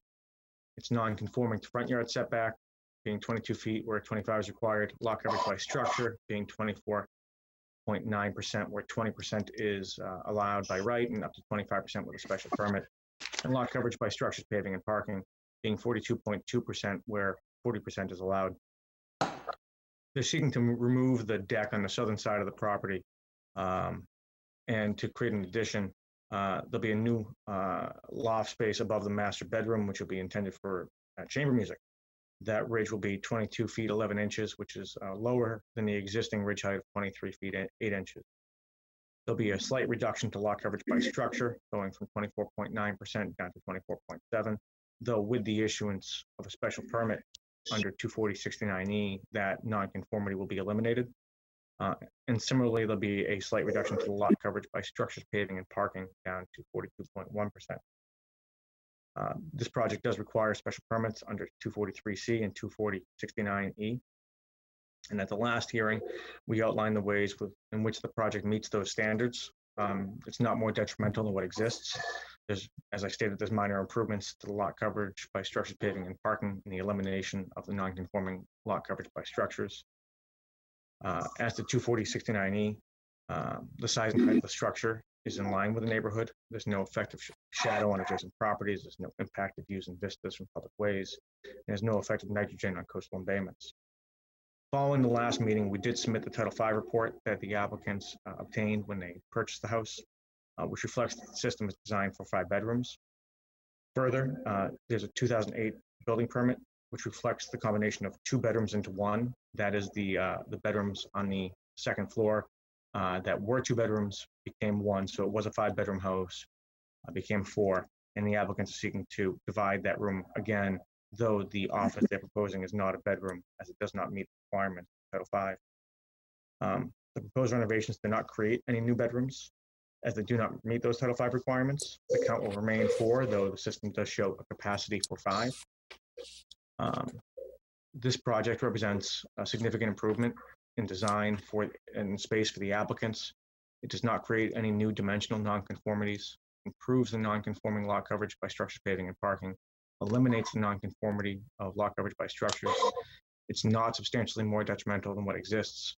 There's no impacts to views and vistas, and it does reasonably conform to the average dimensions in the neighborhood.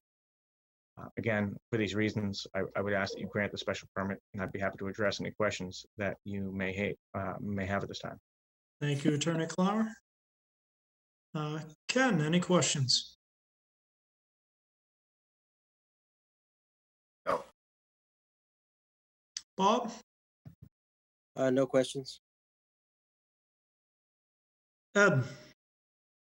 No questions. They answered all the questions. Mary?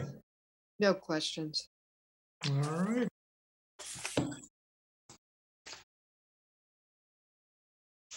And no questions from myself either. I think everything was, everything we asked for was received, the Title V and. All right.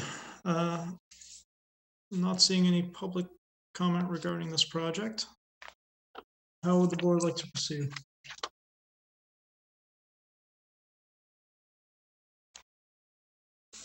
Motion to close. Closed by Bob. Second. Second by Ed. Roll call vote. Ken? Ken Forman, aye. Bob? Robert Dugan, aye. Ed? Ed Van Kuren, aye. Mary? Mary Berry I. And TJ Hurry, aye. And how would we like to proceed? Motion to approve with conditions. All right.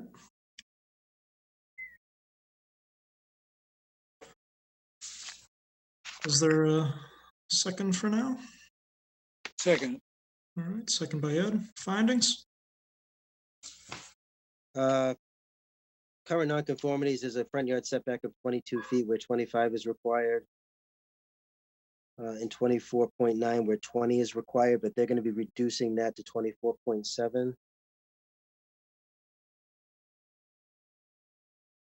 The applicant submitted a Title V inspection report dated 3/2/2012 that shows that there's a 5-bedroom system installed.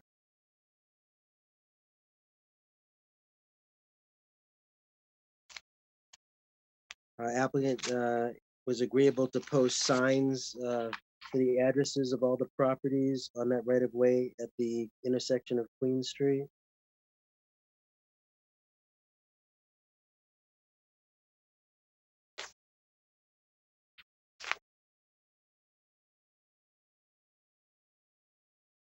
And then it's, let's see, meets 240-3C, 240-69E, 240-216, not substantially more detrimental, increases utilization.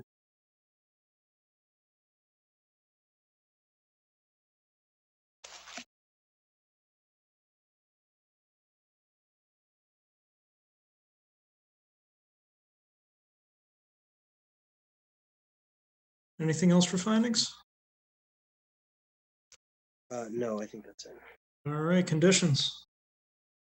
So I just have one question for the board on the condition, so that they are reducing the coverage to 24.7. Do we still want a plan showing it a final where it's close to 25?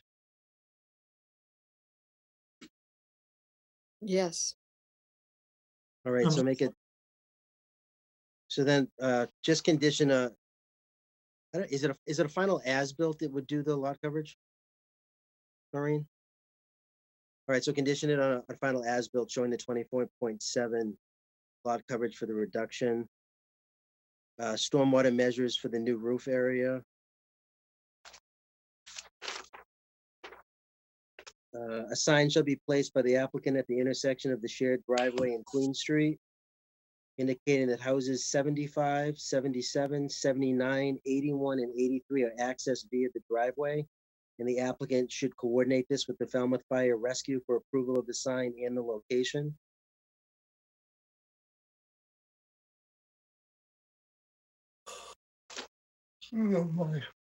There's no upgrade in water needed because it already has service. I guess the only other thing would be to, during construction, I don't know how the board wants to handle construction, but it's only basically a one-lane access in and out of there, so any suggestions on parking during construction? Well, that's a tough one, isn't it? I get maybe just, I guess applicant has to keep all materials on subject property and cannot block that access road. That's fair enough. Do we want any hours of condition, any hours or not? In terms of It's hours covered of, in the bylaws. hours of construction? Yeah, it's at a dead, it's at a dead end of a one-way, so I don't know if, it's not really one way, but we want to go to the normal, no work on Sundays, and It's covered by the bylaws. I don't think it's in there. Noreen, what's the, I thought it was. So you don't have any construction hours in the bylaw. What may be more helpful would be to consult with the police department, maybe about managing any traffic issues. and then just no work on Sundays?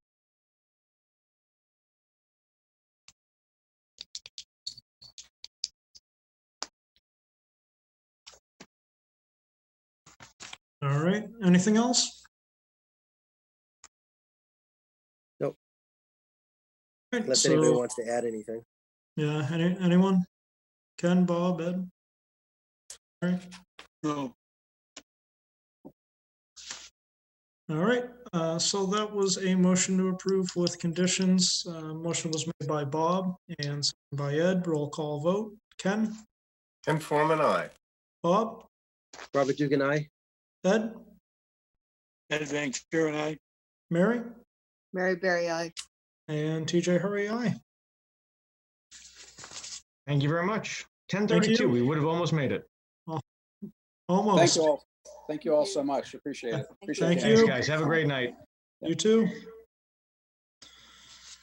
All right, moving right along to our open meeting agenda items, we have voting the minutes from April 2nd and April 9th. Has everyone had a chance to review? We'll take them one at a time. Has everyone had a chance to review the minutes from April 2nd? Yes, Yes. All right. Anyone want to make a motion? I'll make a motion to accept the minutes of April 2nd, 2020. I'll second. All right. Motion to approve was made by Ed and second by James, and assuming we were all there except for Scott. No offense, Scott. No, I get you. All right, so Bob, Robert Dugan, aye. Mary, Mary Berry I. Ed, Ed Van Kuren, aye. James, James Morse, aye. Ken, And Foreman, aye. and TJ Hurry, aye. The minutes from April 9th, has everyone had a chance to review those? Yes. Yes, All right, anyone want to make a motion? Motion to approve minutes of April 9th. make a motion to 2020. accept the minutes. All right, motion to accept the minutes made by Bob, and I'll give the second to Ed. Roll call vote. Bob, Robert Dugan, aye. Mary, Mary Berry I. Ed, Ed Van Kuren, aye. James, James Morse, aye. Ken, And Foreman, aye. and TJ Hurry, aye. So the minutes are approved as well. Up next, we have a board vote to authorize the zoning administrator in consultation with town council to approve a new rider deed for unit 313-110 Dillingham Ave in Falmouth in keeping with the terms of the comprehensive permit. James, I believe you're recusing yourself on this, correct? I am. I have a conflict. All right, very good. So James is recused from this. Noreen? Yes, so this was an older unit. At the time that this unit was created, there was an older form of deed rider that was used. Those deed riders have now been updated to a universal deed rider. What town council is seeking is your approval to have me be able to approve this in consultation with them. It's necessary to update this deed rider because if we don't, they won't be able to sell the unit and keep it as an affordable unit. It could potentially be sold as market rate instead. All right. Any questions or concerns? No questions here. All right, would anyone like to make a motion then? So motion to authorize the zoning administrator in consultation with town council to approve a new deed rider for unit 313-110 Dillingham Ave in keeping with the terms of the comprehensive permit. Second. All right, motion was made by Bob and second by Ken. Roll call vote. Scott? Scott Zelinski, aye. Ed? Ed Van Kuren, aye. Ken? And Foreman, aye. Bob? Robert Dugan, aye. Mary? Mary Berry I. And TJ Hurry, aye. And we'll just have the record reflect that James recused himself. Up next, we have board discussion, management of a butter participation for Zoom hearings. Noreen? So I don't want to keep you folks late because I'm looking at the hour and I realize it's past everybody's bedtime. That being said, we obviously have challenges with the Zoom meetings. In particular, it seems to be difficult for abutters to become accustomed to this, to be able to use it. We have had some abutters who have had success. I guess my concern for you particularly is looking at some 440Bs that are sitting, waiting in the wings. It's my general understanding from town council, though we could perhaps get some further clarification that they do not want us to treat the 40B applications differently than we would others. And I recognize that because we obviously have the need for affordable housing. We need to have projects be able to move forward to the extent they can in this weird time of ours.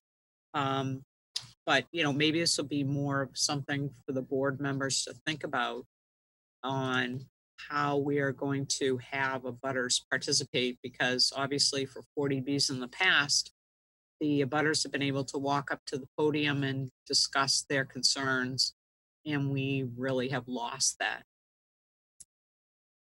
Right, and, you know, we have had some limited success, I'd say, with the webinar chat, as you pointed out.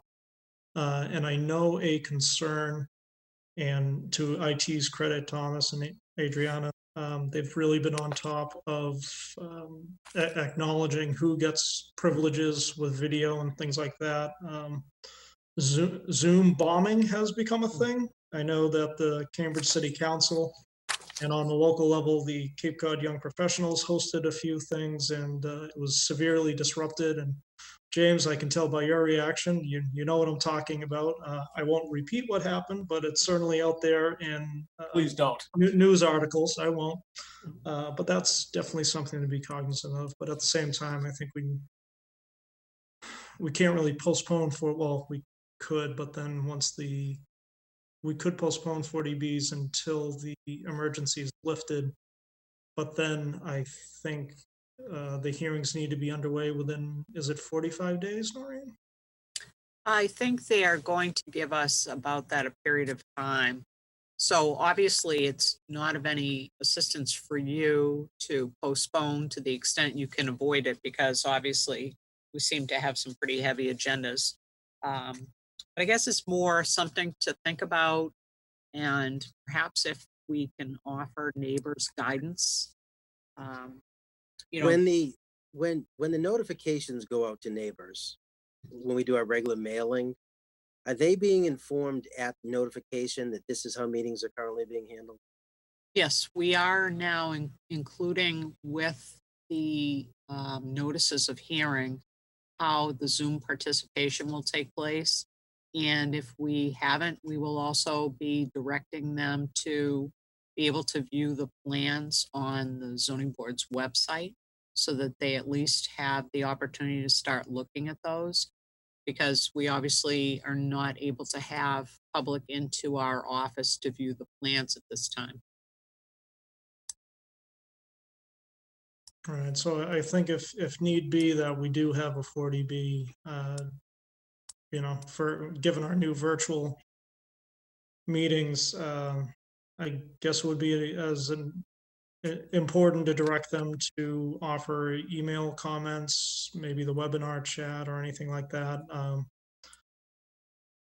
What if we had a designated site somewhere, Terry, with a secured link that they could practice social distancing and give their testimony from a remote site that was under control? You know what I'm saying?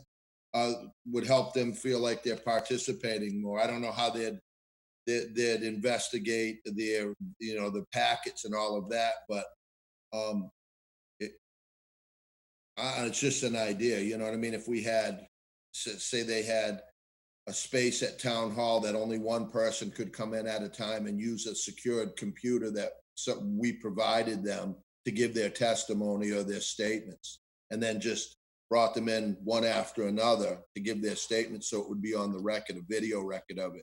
I don't know. The only thing we've, town council has recommended is that people can record audio, video, and they can send it in to us. So presumably they would have to do that in advance of a meeting. So it could be that, you know, if we had a new hearing, the developer would present, and that after that, perhaps the abutters could send in, you know, comments from their homes, and maybe we would pick a separate night to hear these so that we have more opportunity. But right now, the town hall is locked to everyone. So when the notification goes out telling about the Zoom meeting, does it also explain where they can get the recorded hearings later to review them? I don't think we have specified that they can access FCTV. Because I think that would be important, because if they don't get the hearing at their own time, they can review what was done that night. Right. That would give them at least time in advance to send in writing or any concerns they had regarding what they heard.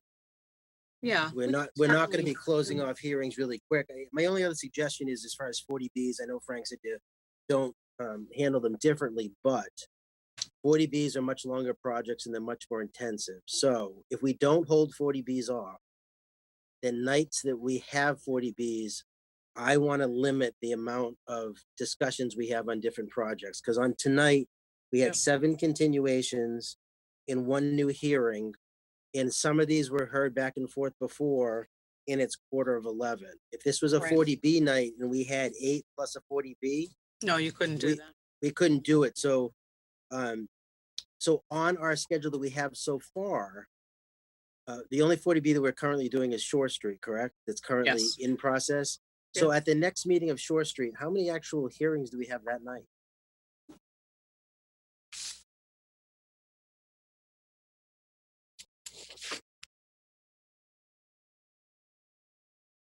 So right now, let's see.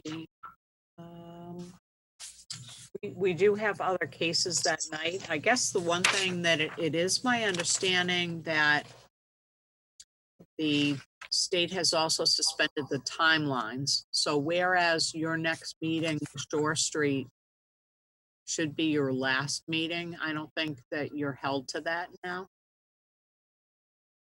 So on any new ones that come in, or let's say Shore Street continues again because we don't have timelines, I think we need to put aside separate time. we need, or if it's not separate time, then we have to limit to maybe only 2 or 3 other hearings the nights of the 40Bs. That makes sense. And then make the other ones on a different date. It would be nice if somehow we can get information to the people of where they can actually get links to review the meetings. Yeah, I think part of the problem, just in speaking generally, is that it's also not helpful to mail to people a massive amount of material, in other words, multiple sheets, because people can't necessarily take the time to read through that, and it may or may not be something they hold on to. I think to the extent we can direct them to our website where we can provide that information and store plans. Is FCTV really the only process right now of putting the videos up? It's just them, correct? Yes, yeah. So maybe we could just put a line or something somewhere that they can contact A link. FCTV. They've been uploading it. They've been or they can uploading just it on their contact it, YouTube yeah, channel now. and find out what it is. That way they can contact FCT directly if they want it. And request the hearings for those, for those specific projects. Right. And since this pandemic started, FCTV has really been on top of uploading their videos very quickly on their YouTube channel. So that's a source of information as well. In addition to their website, I think. So.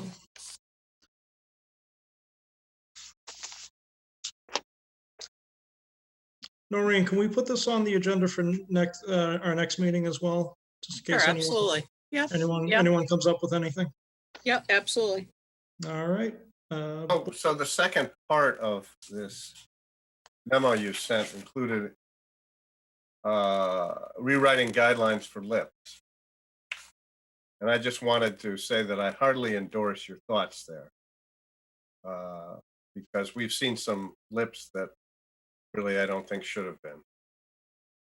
Yeah, I think it makes sense that if the town is going to support a 40B, that there be definite gain, something specific for the town. Right. Yeah, I mean, your 2 criteria, more affordable units than required, and location that's highly desirable. Those are key. Absolutely. So we're anticipating probably one more internal meeting, and then we will be circulating drafts to you folks. Great.